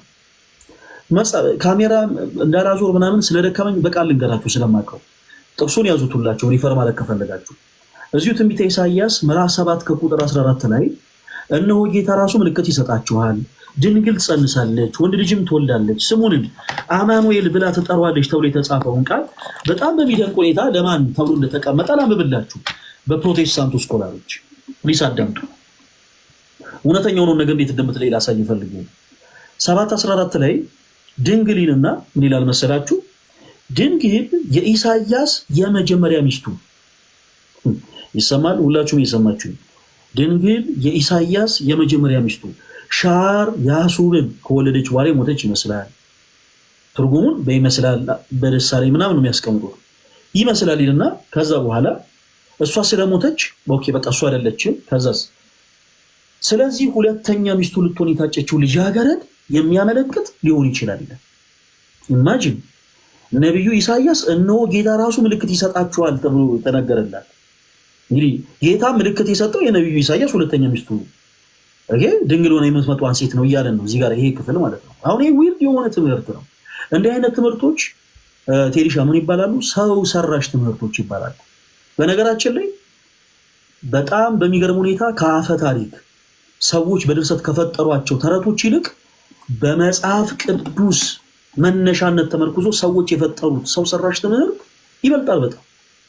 ይሄ ክፍል የሚናገረው ስለምን እንደሆነ ሁላችንም እያወቀን እዚህ ጋር ግን የፕሮቴስታንት ወንድሞቻችን ስኮላሮች እዚህ ክፍል ላይ የተቀመጠችው የነብዩ ኢሳይያስ ሚስት ነች እና ድንግል ማርያም ሳትሆን የእሷ ምሳሌ እንደሆነች የሚያረጋግጥ ይላል። በጣም የሚያሳዝነው ነገር ልንገራችሁ። አማኑኤል የተባለ ልጅ የወለደችው የክርስቶስ ኢየሱስ እናት ድንግል ማርያም ብቻ ነች። የአማኑኤል እናት፣ የመድኃኔዓለም እናት፣ የፍቅር እናት እና አማኑኤል የሚለው ስም ይላል የኢሳይያስ ሻር ማህር ሻላል ባዝ ይባላል። የእሱ ሌላኛው ስም ሊሆን ይችላል ብለው ሁሉ አስቀምጦታል። እንዲህ አይነት ትምህርት ምን ይባላል? ቴዲሻ ሰው ሰራሽ ትምህርት ይባላል። በነገራችን ላይ ሰው ሰራሽ ትምህርትን ማንቆለባበስ አያስፈልግም። በቃ ሰው ሰራሽ ነው። ስለዚህ ከጉሮሯችን መንቀረን ተፍተን እንጥሏለን ማለት ነው። ከመጽሐፍ ቅዱስ ውጪ በመሆኑ በምን አወቀን? ይኸው ትንቢተ ኢሳይያስ ምዕራፍ 7 ላይ ያለውን ሐሳብ የማቴዎስ ወንጌል ምዕራፍ 1 ከቁጥር 2 ላይ እዚህ ክፍል ላይ የተነገረው ትንቢት ስለሌላ ነብዩ ኢሳይያስ ሚስት አድርጎ ስለሚያገባት ሴት ሳይሆን ስለ ክርስቶስና ስለ ድንግል ማርያም እንደሚናገር ስለሚያሳይ ሌላም የተወሰኑ ነጥቦችን ላንሳላችሁ። እዚህ ጋር ደግሞ በጣም የሚያሳዝን ክፍል ላሳያችሁ ፕሊዝ። ትንቢተ ሕዝቅኤል ምዕራፍ 44 ከቁጥር 1 ላይ ነብዩ ሕዝቅኤል በትንቢት ቃል ስለ እመቤታችን ስለ ቅድስት ድንግል ማርያም ዘላለማዊ ድንግልና ይናገራል። ኦኬ እንደዚህ ይላል። ከዚያም ያ ሰው ለምስራቅ ትይዩ ወደ ሆነው በውስተ ውጭ ወዳለው ወደ መቅደሱ በር መልሶ መጣ። ተዘግቶም ነበር ይላል። ምን ብሎ ነበር? ተዘግቶም ነበር። እግዚአብሔር እንዲህ አለኝ። እሺ ይህ በር እንደተዘጋ ይኖራል። ይህ በር እንደተዘጋ ምን ይላል? ይኖራል። መከፈትም የለበትም። ዋይ ሲባል ራሱ እግዚአብሔር ይመልሳል። ምክንያቱም የእስራኤል ቅዱስ እግዚአብሔር ገብቶበታልና ከሱም በቀር የወጣበት የለም ይላል። ኦኬ ሶ እግዚአብሔር ብቻ የገባበት ከእርሱም በቀር የወጣበት የሌለ እርሱ ብቻ እንደተዘጋ የገባበት እርሱ ብቻ እንደተዘጋ የወጣበት ብቸኛው በር የትኛው ነው ስንል ግን ኖ አይደለም። ሰዎች ገብተውበታል። የእርሱ መንግስተ ሰማያት አይደለም። ሁላችን እንወርሰዋለን፣ ስሙን እንቀድሳለን፣ መንግስቱን እንወርሳለን፣ ክብሩን እንመሰክራለን። ሶ የትኛው በር ነው ስንል የእመቤታችን የቅድስት ድንግል ማርያም ማኅፀን። በነገራችን ላይ በሊቃውንት ብሂል በጣም በሚገርማችሁ ሁኔታ እመቤታችን ቅድስት ድንግል ማርያም ምስራቅ ተብላ ትጠራለች። አንቲ ውእቱ ምስራቅ ተብላ ትጠራለች። ለምንድን? እውነተኛ የሆነው ፀሐየ ጽድቅ ክርስቶስ ስለተገኘባት። ሌላውን ተውት። ይሄን ነገር ሕዝቅኤል በትንቢት ቃል ይናገረው እንጂ ራሷ እመቤታችን ቅድስት ድንግል ማርያም መስከራለች። ዋይ ፈለገ ዝም ብሎ በራሱ እየተረጎመ ነው ይህንን ክፍል እንዳንል በዚህ በመጽሐፍ ቅዱሳችን ላይ በሉቃስ ወንጌል ምዕራፍ 1 ከቁጥር 33 ጀምሮ ስንመለከት መልአኩ ገብርኤል ወደ እመቤታችን ወደ ቅድስት ድንግል ማርያም መጣት ይልሻል። መጣ ከአምላኩ ከእግዚአብሔር የተላከውን ብስራት አበሰራት። ለማ ለእመቤታችን ለቅድስት ድንግል ማርያም አበሰራት። መልአክ ነው ባይዘወይ መልአክ ማለት መልእክተኛ ማለት ነው። መልእክተኛ ወይም ደግሞ መልአክ ከአምላኩ ከእግዚአብሔር የተነገረውን ቃል ብቻ ነው የሚናገረው። በፊቷ ቆመ። ጸጋን የተመላሽ ሆይ ደስ ይበልሽ አላት። እግዚአብሔር ከአንቺ ጋር ነውና ደስ ይበልሽ፣ አንቺ ከሴቶች ሁሉ ተለይተሽ የተባረክሽ ነሽ፣ የማኅፀንሽን ፍሬ ምን ያለ ነው? የተባረከ ነው። ከሦስቱ ቅዱስ አንዱ ቅዱስ ወልደሽ ስሙንም ኢየሱስ ያለሽ አላት። የዚህን ጊዜ እመቤታችን አንድ ጥያቄ ጠየቀች። እኔ ወንድ ስለማላቅ ጋይስ ምን አለች? ወንድ ስለማላቅ። ይሄ እንዴት ይሆናል? እሺ ቴዲሻ ወንድ ሳላቅና ወንድ ስለማላቅ ይለያያል። ወንድ ሳላቅ ከሆነ እስካሁን በትዳር ሕይወት አልኖርኩም ነው። ለምሳሌ ቴዲሻ አይ አንተማ በቃ አሁን በቅርቡ መውለድ አለብህ ቢል ሰው ሳላገባ እንዴት ይሆናል ካልክ እስካሁን አላገባሁም ነው አባባል። ኦኬ አንድ የቀረ ብቸኛው ሪዝን ለመውለድ አለማግባትህ ነው። ላለመውለድ ብቸኛው ሪዝን አለማግባትህ ነው። ሳላገባ ሴንስ ምን ማለት ነው? እስካሁን አላገባሁ ነው። ነገር ግን ወንድ ስለማላቅ ማለት ግን እስከ ነው። ኦኬ እስከ ፍጻሜ እስከ ሕይወት ፍጻሜ ድረስ ወንድ የማወቅ ፍላጎት ስለሌለ ይሄ እንዴት ይሆናል አለች እመቤታችን። ኦኬ ቃሏን በቃል አሸነፈ። ከዛ በኋላ ያንን የመጽሐፍ ቅዱስ ክፍል በጣም ታሪኩ ረዥም ስለሆነ ለጊዜው እናቆየው። ነቢዩ ሕዝቅኤል በትንቢት ቃል እመቤታችን ቅድስት ድንግል ማርያም ክርስቶስ ኢየሱስን በድንግልና ጸንሳ በድንግልና እንደወለደች ይመሰክርልናል። ይልቁኑ ደግሞ አምላካችን እግዚአብሔር ከቅድስት ድንግል ማርያም በድንግልና ተጸንሶ በድንግልና መወለዱ ከሦስቱ ቅዱስ አንዱ ቅዱስ ወልድ ክርስቶስ በድንግልና መወለዱን ይናገራል። እንደውም ሊቃውንት ሲያመሰጥሩት ምን ይላሉ መሰለት ኤሊሻ? እግዚአብሔር በጣም ኃያልና ጠቢብ አምላክ ከመሆኑ የተነሳ እጅግ በጣም የሚደንቅ ነገርን አደረገ። የእርሱ ፈቃድ ከድንግል ማርያም መወለድ ነበር። ኦኬ በድንግልና ተጸንሶ ከእርሷ በድንግልና መወለድ። የእርሷ ፈቃድ ደግሞ እስከ ፍጻሜ ድረስ ወንድ ያለማወቅ ነው። እግዚአብሔር ጠቢብ ስለሆነ የእርሱንም ፈቃድ የእናቱንም ፈቃድ ፈጸመ። እርሱም ድንግልናዋን ሳይሽር ከእመቤታችን ከቅድስት ድንግል ማርያም ተጸንሶ ተወለደ። እርሷም ለዘላለም በድንግልና ጸንታ ኖረች። እግዚአብሔር ይህን ያክል ኃያል አምላክ ነው ብሎ ሊቃውንት ያስተምራሉ። ይህንን የመሰለ በጣም በሚስጥር የተሞላ የእግዚአብሔር ቃል እዚህ በህዳጉ ማብራሪያ ላይ ምን ተብሎ እንደተቀመጠ በሕያው በእግዚአብሔር ስም ስሙ፣ እናንተ ፍረዱ። የትኛው ነው በእውነተኛ የመጽሐፍ ቅዱስ ትምህርት ላይ የተመሰረተው ትምህርት? የትኛው ነው ሰው ሰራሽ ትምህርት? እናንተ ደግሞ ምን ይላል መሰላችሁ? ቁጥር 1 ጀምሮ ያለውን ሐሳብ ሲያብራራ ትንቢተ ኢሳይያስ ትንቢተ ሕዝቅኤል ምዕራፍ 44 ከቁጥር 1 ላይ ምን ይላል መሰላችሁ? እንደተዘጋ ይኖራል ይላል። ኦኬ እንደተዘጋ ይኖራል ይላልና ያንን ሐሳብ ሲያብራራ ለዚህ የተሰጠው ምክንያት እግዚአብሔር በምስራቅ በር ስለገባና እሺ ስፍራውንም ቅዱስ ስላደረገው ነው። በደንብ ስሙ ፕሊዝ። ሌላው ምክንያት ሊሆን የሚችለው ደግሞ እንደ በፊቱ እግዚአብሔር መቅደሱን ትቶ ስለማይወጣ ነው። እሺ ለፀሐይ የሚደረገው አምልኮ ሊከናወን ስለማይችል ነው ይልና ዛሬ ወርቃማው በር ተብሎ የሚጠራው የምስራቁ በር አካባቢ በሌሎች የተቀደሰ ስፍራ ነው ይልና ይህ በኢየሩሳሌም የሚገኘው በር ታሽጓል። ሁላችሁም ፕሊስ በደንብ ፍትሃዊ አይምሮ ይኖራችሁ፣ ፖዚቲቭ ቲንከሩ። ትንቢተ ሕዝቅኤል የጻፈውን የመጽሐፍ ቅዱስን ሐሳብ የሆነን በር ታሽጓል ብለው ነው እያስቀመጡ ያሉት። ቴዲሻ የትኛውን የመጽሐፍ ቅዱስ ትምህርት እውነት ሕዝቅኤል በትንቢት ቃል ገና ከዛሬ ስንት ዓመት በፊት በመንፈስ ቅዱስ ተመርቶ እየተናገረ ያለው የትንቢት ቃል ስለሚታሸግ በር ነው? ንግድ ፈቃድ ያላወጡ ሰዎች ንግድ ፈቃድ እንዲወጡ ነው? ይሄ በጣም ዊርድ ነው። በጣም እውነት ያሳፍራል። አይደለም ነብዩ ውስጥ እንዴ መጽሐፍ ቅዱስ 3 አይነት ቃላቶች አሉት። አንደኛው ቃለ ሰብ ነው፣ ሁለተኛው ቃለ ነቢያት ነው፣ ሶስተኛው ቃለ እግዚአብሔር ነው። ቃለ ሰብ የምንለው ሰዎች ከልባቸው አፍልቀው የተናገሩትን ቃል ነው። ቃለ እግዚአብሔር የምንለው አምላካችን እግዚአብሔር በቀጥታ እንዲሁም በሐዋርያት የተናገረውን ቃል ነው። ቃለ ነቢያት የምንለው ጋይስ ነቢያት በመንፈስ ቅዱስ ምሪት፣ በማን ምሪት? በመንፈስ ቅዱስ ምሪት የተናገሩትን ቃል ነው። እና ምን እያላችሁን ያላችሁት? ሕዝቅኤል ከዛሬ ብዙ ዓመታት በፊት የሆነ እስራኤል ያለ አንድ በር ይታሸጋል እና እሱን ነገር ፊክስ አድርጉት እያለ ነው። አረ ፕሊዝ ሕዝቅኤል እንደ ዘመኑ ነቢያት ኖ፣ ይሄ በጣም ፍጹም ስህተት ነው። በመጽሐፍ ቅዱስ ስንመዝነው ሕዝቅኤል ስለምን እያወራ ነው? ግልጽ ነው። እዚህ ጋር ደግሞ ምን ተብሎ ተቀምጧል? ኦኬ ምን ይላል? በደንብ ደግሞ አለው። እሺ የምስራቁ በር አካባቢ በሌሎች የተቀደሰ ስፍራ ነው፣ ይህ በኢየሩሳሌም የሚገኘው በር ታሽጓል ብሎ ያስቀምጣል። እንዲህ አይነት ትምህርቶች ሰው ሰራሽ ትምህርቶች ለመሆናቸው በነገራችን ላይ ያን ያክል ጠቢብነትና አዋቂነት አይጠይቅም። እስቲ በነገረ ስጋዊ አንድ ደግሞ ላንሳል። ቴዲሻ በደንብ እንድታዘበው ይህ መጽሐፍ ቅዱስ በቻልከው አቅም ፕሊስ የሚልኩልህ ሰዎች ካሉ አስገዝተ እጅ ላይ ብትይዘው ደስ ይለኛል። ሌሎችን በጣም ብዙ ነገሮችን ልናሳይ ስለምንፈልግ እዚህ ጋር ደግሞ የሉቃስ ወንጌል ምዕራፍ 8 ቁጥር 19 ላይ ያለ ኃይለ ቃል አለ። ምን ይላል? ከዚህ በኋላ የኢየሱስ እናትና ወንድሞቹ እርሱ ወዳለበት መጡ ይላል። እርሱ ወዳሉበት መጡ ይልና ያንን ሐሳብ ሲያብራራ በደንብ አዳምጡ ፕሊዝ። የኢየሱስ እናትና ወንድሞቹ የመጡበት ዓላማ ይላል፣ የመጡበት ወደ እርሱ የመጡበት ዓላማ በማርቆስ 3:21 ላይ ተገልጿል ይላል። በማርቆስ 3:21 ላይ የክርስቶስ እናትና ወንድሞቹ ተብለው የተጠሩ ሐዋርያት ወደ ክርስቶስ የመጡበትን ዓላማ ይናገራል። ይልቁኑ ግን በክርስቶስ ያላመኑ ክፉ አይሁዶች ጌታችን ኢየሱስ ክርስቶስን ግን በአንደበቶቻቸው እንደዘለፉ ይናገራል። ቤልዙቤል አለበት፣ በአጋንንት አለቃ አጋንንትን ያወጣል፣ አብዷል ሁሉ እያሉ ይሳለቁበት ነበር። ዘመዶች ተብለው የተጠሩ ሁሉ ማለት ነው፣ በክርስቶስ ኢየሱስ ያላመኑ ሰዎች። የክርስቶስ እናት ድንግል ማርያም ያውም የኢየሱስን ጌትነት ለመጀመሪያ ጊዜ አሜን ብላ የተቀበለች እናት፣ እንዲሁም ደግሞ ክርስቶስ የመረጣቸው ሐዋርያቱ ግን ክርስቶስ ኢየሱስን አንድም ቀን ባላመኑ ሰዎች አይነት ቅላጼ ተናግረው አያውቁም። እነሱ ስለ ክርስቶስ እንደዛ ብለው አያውቁም። ኦኬ ለምሳሌ በአጋንንት አለቃ አጋንንት ነው የሚወጣው ብለውት አያውቁም። ወይም ደግሞ ቤልዙቤል አለበት ብለውት አያውቁም።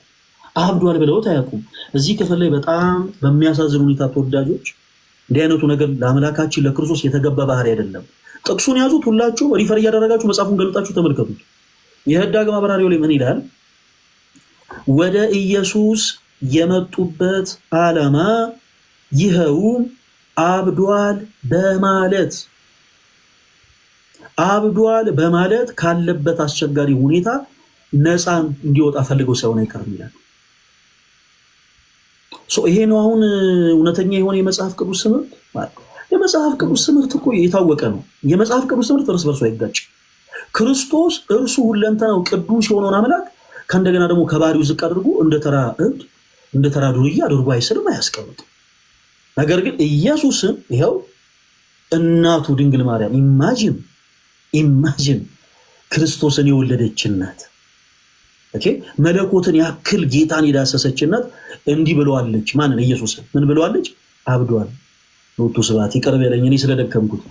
አንድ ሌላ ብላልሰርክ ስለ ትሪኒቲ ወይ ራሳቸውን ሊከላከሉ በሚችሉበት ቦታ ላይ ጠልቀን እናወራለን። አሁን ግን ሰው ማሳየት የፈለኩት ቴዲሻ አሁን ምን ሰዎች ለመጥቀስ አይደለም። ምን ይሆናል መሰለ ፌር አይሆንም። አሁን ለምሳሌ ይሄን ለምን እንደተጻፈ የቱ ጋር እንደተጻፈ ራሳቸውን ሊከላከሉ ይገባል ብዬ አምናለሁ።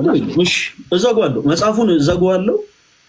ለማሳየት የፈለኩት ግን የሆኑን አካሎች የሆነ ቀረጽ አድርጌ ምናምን ተሳስተዋል ለማለት ሳይሆን ቀደም እንዳልኩ ለምሳሌ እኔ ስጠቅስ እኔ ያነሳሁትን ሐሳብ ከመጽሐፍ ቅዱስ ላይ አንስቼ የመጽሐፍ ቅዱስ ትምህርት እንደሆነ በደንብ ለሚያደምጡ ሰዎች ለሚሰሙ ሰዎች ያሳይና ከመጽሐፍ ቅዱስ ውጭ ግን ያሉ ሰው ሰራሽ ትምህርቶች ምን ያክል ከመጽሐፍ ቅዱስ እንደራቁ ለማሳየት ነው። በአጭሩ ይህንን ተወውና በሌላው ዓለም ለምሳሌ ሞርማኒዝም የሚባል አስተምህሮ አለ ቴዲሻ። አሁን ሞርማኒዝም ማለት ሞር እንደውም ለክርስትና የቀረበ ሳይሆን እናንተ ለምትወዩበት ሀሳብ የቀረበ በጣም የሚገርም ነገር፣ በጣም ፍጹም የዘረኞች እምነት ነው። በምዕራቡ ዓለም ይሄን የሞርማንን እምነት የሚከተሉ ሰዎች አሉ። እኛ ፕሮቴስታንት ነን ብሎ ያምናሉ። ኦኬ ሰው ከዛ በኋላ ደግሞ ምን አይነት ሀሳብን ያራምዳሉ? አፍሪካውያን ቆዳቸው የጠቆረው ከወደቀው መላእክት ጋር አብረው ተጥለው ነው። ከመንፈስ ቅዱስ መውረድ በኋላ ግን ያ መርገም ተነስቶላቸዋል ብሎ ያምናሉ። በጣም ያሳዝናል። ያንን መጽሐፍ ቅዱስ ይዘው ሰዎች ሰው ሰራሽ ትምህርትን ያስተምራሉ። አሁን ቴዲሻ ምንም አይነት ጥቅስ አያስፈልግህም። ምንም አይነት ጥቅስ አሁን እንዲህ አይነት እውነቶችን አይ ነው ስህተት ነው ለማለት ከዘፍጥረት እስከ ዮሐንስ ራእይ አንተ ምንም አይነት ጥቅስ ማወቅ አይጠበቅብህም። ምክንያቱም ክርስቶስ የዘረኞች አምላክ አይደለም። ክርስቶስ የሁሉ አምላክ ነው። በነገራችን ላይ እኔንም አንተንም ባንግላዴሽ ያለውንም ህንድ ያለውንም ኬንያ ያለውንም ኡጋንዳ፣ ኮንጎ ብራዛቪል ያለውንም ሁሉንም ክርስቶስ የሚያውቀው እንደ ድንበሩ፣ እንደ ሀገሩ፣ እንደ ዜግነቱ ሳይሆን በሰውነቱ ነው። እኛንን ቅጥርና ድንበር ይሰራል። አንድ ሰው የለም ጥቁሮች እንደዚህ ሆኑት ምናምን ካለ ያ ሰው ከመጽሐፍ ቅዱስ ነው ተርቋል ማለት ነው። እችን አንደኛውን ለመዝሙር ያነሳሁትን ጥያቄ መልስልኝና ለምሳሌ አሁን የነብዩ ኢሳያስን መጽሐፍ ያነብ የነበረውን ጃንደረባ አይተናል። ፊልጶስ በመንፈስ ተመርቶ ሄዷል። በመንፈስ የመራው ማን እንደሆነ ይታወቃል። መጽሐፍ ቅዱስ ላይ እግዚአብሔር በመንፈስ መራው። ስለዚህ ፊልጶስ ዝም ብሎ እንዳልሄደ ከዚህ እንረዳለን። ዝም ቤዚክ የሆነ አንደርስታንዲንግ ያለው ሰው ይሄን ይረዳል። የሐዋርያት ስራ ላይ 6 ላይ ያነበበው የተመረጡ ሐዋርያቶች አሉ። እዛው ጋር ደግሞ አለፍ ብላችሁ ደግሞ 13 ላይ ብታነብ እንደዚሁ በመንፈስ እነ ጳውሎስ ሲመሩ ትሄዳለህ ታያለህ። እዛ ሐዋርያት ስራ 13 አካባቢ እግዚአብሔር በመንፈስ ልኳቸው ለለዩኋቸው ዓላማ ለጠራኋቸው ዓላማ ለዩልኝ ሲላቸው ታያለህ። የሆነ አንድ በርያሱስ የሚባል ሰውዬ ሲያጨናብር የነበረን ሰውዬ ሲለዩት መጨረሻ ላይ እውር ሲያረጉት ምናምን ታያለህ። አሁን መጽሐፍ ቅዱስ ላሉ ሰዎች ከተነሳው ወዴት እንደሚሄዱና ማን እንደላካቸው ይታወቃል ስለተጻፈ። ኢቭን አንዳንድ ጊዜ አዎንታዊ ንግግር እንኳን ቢናገሩ እነዚህ ቅዱሳን ሰዎች ሐዋርያቶች በመንፈሳዊ አይተው አዎንታዊ ነገር ስለተናገርክ ብቻ አይደለም። አሁን እኔ አንድ የሆነ ቦታ ላይ ሊዲያ የምትባል ሰውዬ የቀናውን የእግዚአብሔር መንገድ የምታሳዩት እናንተ ናችሁ ምናምን ነው ያለችው። ይሄ በጣም በመንፈሳዊ ዓለም ላይ በጣም የረቀቅ በጣም ያደግ ካልሆንክ በስተቀር አዎ ነው የምትለው። እነ መንፈስ ሐዋርያቶች ግን ሳያዩት በዛ ሰዓት እነ ጳውሎስ ሳያዩት ጠማማ ነው ያሉት።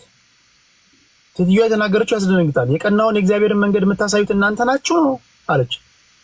አንቺ ሴት ቅዱሳኖችን ከማሳት አትመለሽም ምናምን ብሎ ሲገጽቷት ምናምን ታያለህ። ፖይንቴ ምንድነው? አይደለም አዎንታዊ ነገር ተናገረ መጽሐፍ ቅዱስ ላይ አሉታዊም ንግግር አዎንታዊም ብትናገር ማን እንደላከ ያውቃሉ ቅዱሳኖች። ወይ እግዚአብሔር ነው ወይ ከሰይጣን እንደሆንክ ይለዩዋል። ልክ እንደዛ ከመጽሐፍ ቅዱስ ውጭ የተጻፉ መጽሐፍቶችን በእግዚአብሔር ምሪት ስለመጻፋቸው ምንድነው ማረጋገጫው የሚል ጥያቄ በነሳላችሁ ምን ትላላችሁ? ለምሳሌ ቀደም ሲል መዝሙር ያሬድ ያሳየን መጽሐፍቶች አሉ። የአባቶች መጽሐፍት፣ የማርያም መጽሐፍ፣ ሌሎች መጽሐፍቶችም አሉና እነዚህ አባቶች ይሄን መጽሐፍ የጻፉት በእግዚአብሔር መንፈስ ተመርተው ነው ለማለት ምንድነው ማረጋገጫችሁ? ለዚህ ማረጋገጫችን ምንድነው? ቴሪሻኔ ባጭሩ መልስና ለወንድ በተለይ ያሬዶና ስፔሻሊ ኤርሚ ምንም አይነት ሐሳብ አልሰጠምና ለነሱ ድል ሰጣለሁ። ለዚህ ማረጋገጫችን ባጭሩ ቤተክርስቲያናችን ናት። ለዚህ ማረጋገጫ ልትሆን የምትችለው ቤተክርስቲያናችን ናት። አንድ ነገር ላስረዳ ቴዲሾ፣ ሌሎች መጽሐፍቶቻችን አይደሉም። ኢቭን መጽሐፍ ቅዱስን ስንኳ ሰነዳ ያስቀመጠችልን ወይም ደግሞ መጽሐፍ ቅዱስን የሰራችልን ቤተክርስቲያን ነች።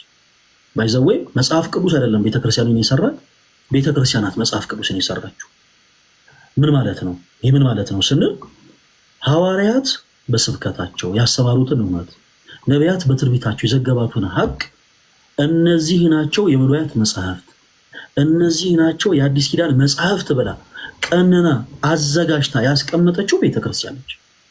ስለዚህ መጽሐፍ ቅዱሱ እውነተኝነቱ የሚመዘነው በቤተክርስቲያን አስተምሮ እንደሆነ ሁሉ ሌሎች መጽሐፍቶችም ከእውነተኛው መንፈስ ቅዱስ የተቀዱ መሆናቸውን የምናረጋግጠው በመጽሐፍ ቅዱስና በቤተ ክርስቲያን ነው። ምክንያቱም መጽሐፍ ቅዱስ የመጽሐፍት ሁሉ አባት ስለሆነ። ምሳሌ ልስጥ። ለምሳሌ ያሬዶ የቤተ ክርስቲያናችን ዲያቆን ነው፣ አገልጋይ ነው።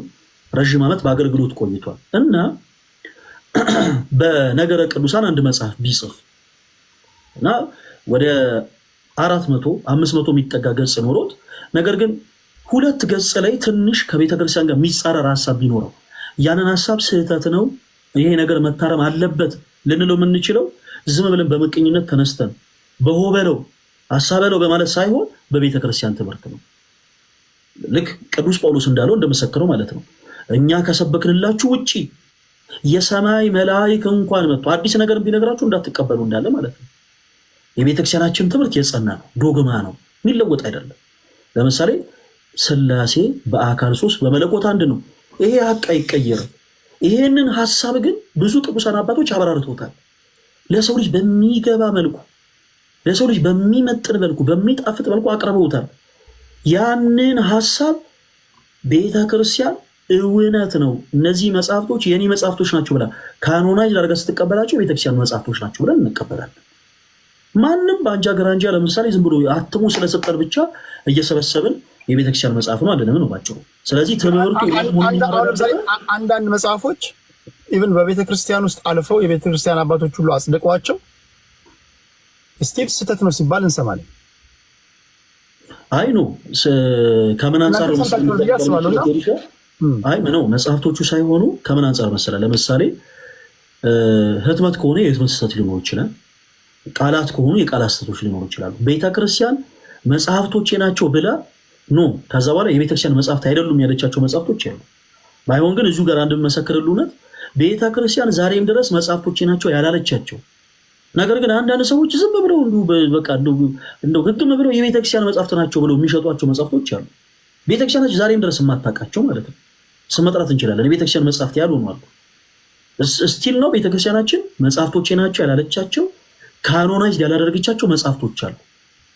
ኦኬ ለምሳሌ ስለ መጽሐፍ ቅዱስ ነገር የመቅደላዊት ወንጌል የሚባል ወንጌል ነበር። ይሄ ወንጌል አሁን መጽሐፍ ቅዱሳችን ውስጥ የለም። እውነተኛ የሆነውን ወንጌል የእግዚአብሔር ስንፋስ ያለበትን መጽሐፍ ከሐሰተኞቹ ለይታ ያስቀመጠችው ቤተክርስቲያናችን እንደሆነች ሁሉ ሌሎችም ከመጽሐፍ ቅዱስ የተቀዱ መጽሐፍቶች ሲኖሩ ከመጽሐፍ ቅዱስ የተቀዱ ትምህርቶች ሲኖሩ እውነት ናቸው ብላ የምታጸድቅልን ቤተክርስቲያናችን ነው። አስተምሯችን አንድ ስለሆነ ማለት ነው። ስለዚህ ቤተክርስቲያን መጽሐፍቶቼ ናቸው ካለች በኋላ ምናልባት አይኑ ተሳስቷል የምትለው የቃል ስህተት ሊሆን ይችላል፣ የህትመት ስህተት ሊሆን ይችላል። ሄድሻ ማለት እንዲህ አይነት ነገሮች የታወቁ ናቸው ይሄ ነው። ሁሉም ጋር ምናልባት አጋጥሟቸው ሊሆን ይችላል። ተቋርጫለሁ። አዎ መታል ኦኬ ተቋርጬ ነበር ማለት ነው። እና ኤኒዌይስ ለማለት የፈለኩት ምንድነው ቤተክርስቲያን መጽሐፍቶቼ ናቸው ብላ ካኖናይዝ ካደረገቻቸው በኋላ ደግሞ አይ እነዚህ መጽሐፍቶች አይደሉም ያለቻቸው መጽሐፍቶች የሉ። በቤተክርስቲያን እያንዳንዱ መጽሐፍ ካኖናይዝ ከመደረጉ በፊት ስርዓት አለው። ብዙ ሰው ያላወቀው ነገር ያንን ነው። ቴዲሻ ለምሳሌ ቅድም ያሬዶ አንድ መጽሐፍ አነሳና ከፈርስት ሴንቸሪ ጀምሮ እስካሁን ድረስ እስከ 21ኛው ሴንቸሪ ያሉ ሰማዕታትን መጽሐፍ አሳየ። እነዛን መጽሐፍቶች ዝም ብሎ ደስ ስላለን በዘመድ አዝማድ እገሌን እናስገባው እያሉ የተጻፉ አይደሉም። ቤተክርስቲያን ሰማዕታት ብላ ራሱ የሰማዕትነት ማዕረግን ስትሰጥ ቀኑን አላት። ለምሳሌ አንድ ሰማዕት ስለ ክርስቶስ መከራን ሕማምን ከተቀበለ ከስንት ጊዜ በኋላ ነው በቤተክርስቲያናችን ሰማዕት የሚባለው? ህይወቱ፣ ተጋድሎ፣ ትሩፋቱ እንዴት ነው የሚጻፈው? እያንዳንዱ ነገር ስርዓት አለው። በተመሳሳይ አንድ የተጻፈ ሐሳብ ቢኖር አንድ የተነገረ ትምህርት ቢኖር ያ ትምህርት ያ ሐሳብ ያ ጽሑፍ በምንድነው ሊለካ የሚችለው? በቤተክርስቲያን ትምህርት። በምንድነው ሊለካ የሚችለው? በአባቶች ትምህርት። በምንድነው ሊለካ የሚችለው? በመጽሐፍት ሁሉ አባት ሆኖ በመጽሐፍ ቅዱሳችን ነው የሚለካው። ሌሎች ወንድሞች ቀጥሉ። ሌላውን ስለደከመኝ የምሰናበታችሁ በሰፊው እንቀጥላለን። ቴንክ ዩ ፈሊ በሰፊው እንቀጥላለን። ጠልቀን ሳንገባ ከኢንትሮዳክተሪ ፓርት ነው የጀመርነው። አንዳንዶቻችሁ እንደ አጋጣሚ ስለመጡ ነው። ተመሳሳዩን እድል እንደዚህ ላይ በምገባበት ሰዓት ችግር የለውም። እኔ አስፈላጊ ከሆነ አንድ የ6 የእስልምና እምነት ተከታይም ላስገባ እችላለሁ።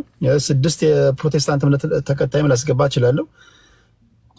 አይ ቲንክ ቤቱ የኔ መሰለኝ። ስለዚህ አይዟችሁ፣ ምንም እንትን አትበሉ። ሂደቱ ቴዲን የመስበክ ሂደት ነው። ቴዲና ተከታዮቹን የመስበክ ሳይ የምታምኑትን ንገሩኝና ወይ ወደ እናንተ እንምጣ ነው። እኔን በመስበክ ሂደት ውስጥ ለእኔ በመንገድ ሂደት ውስጥ ብዙ የሚያደምጡ ሰዎች አሉ። እነማን በአሁን ሰዓት ወዴት እየሄዱ እንዳሉ አላውቅም። አየሩን ተጠቅመው እንግዲህ ያመኑትን የሚከተሉትን ቀናና ትክክለኛ መንገድ ነው ብሎ የሚያምኑትን ይሰብኩኛል ማለት ነው። ስለዚህ በራሴ ቤት ደግሞ የፈለኩትን እያወጣው እያወረድኩኝ ስበከኝ ንገረኝ ማለት መብት የተጠበቀ ነው። አስሎንጋስ አጸያፊ ንግግሮች ከሌሉ በስተቀር እኔ የምጠየፈው አጸያፊ ንግግሮችን ብቻ ነው እንደምታውቁትና እምነታችሁ ሊከበር ይገባል። ያውም በመፍራትና በመንቀጥቀጥ የሰው ልጆች እምነት ያለውን ነገር ማክበር አለባችሁ የሚል እምነት አለኝ። እኔ በዛ ወደ ነው ማውራ ወንድሞቼ። ፈለይ ቴንኪው በጣም ሁላችሁንም ወዳችኋለሁ። እኔ ረፍት ላደርግ ነገም ፈልጉኛል። በቃ እኔም የሆነች ነገር ላውራና በመሀል ላይ ነው የገባችሁብኝ። ከዛ ካላችሁ ተመልሰን እንገናኛለን። እሺ ሰላም ደሩ። ኤርሚ ትንሽ ቆይታ ላክልኝ። ኦኬ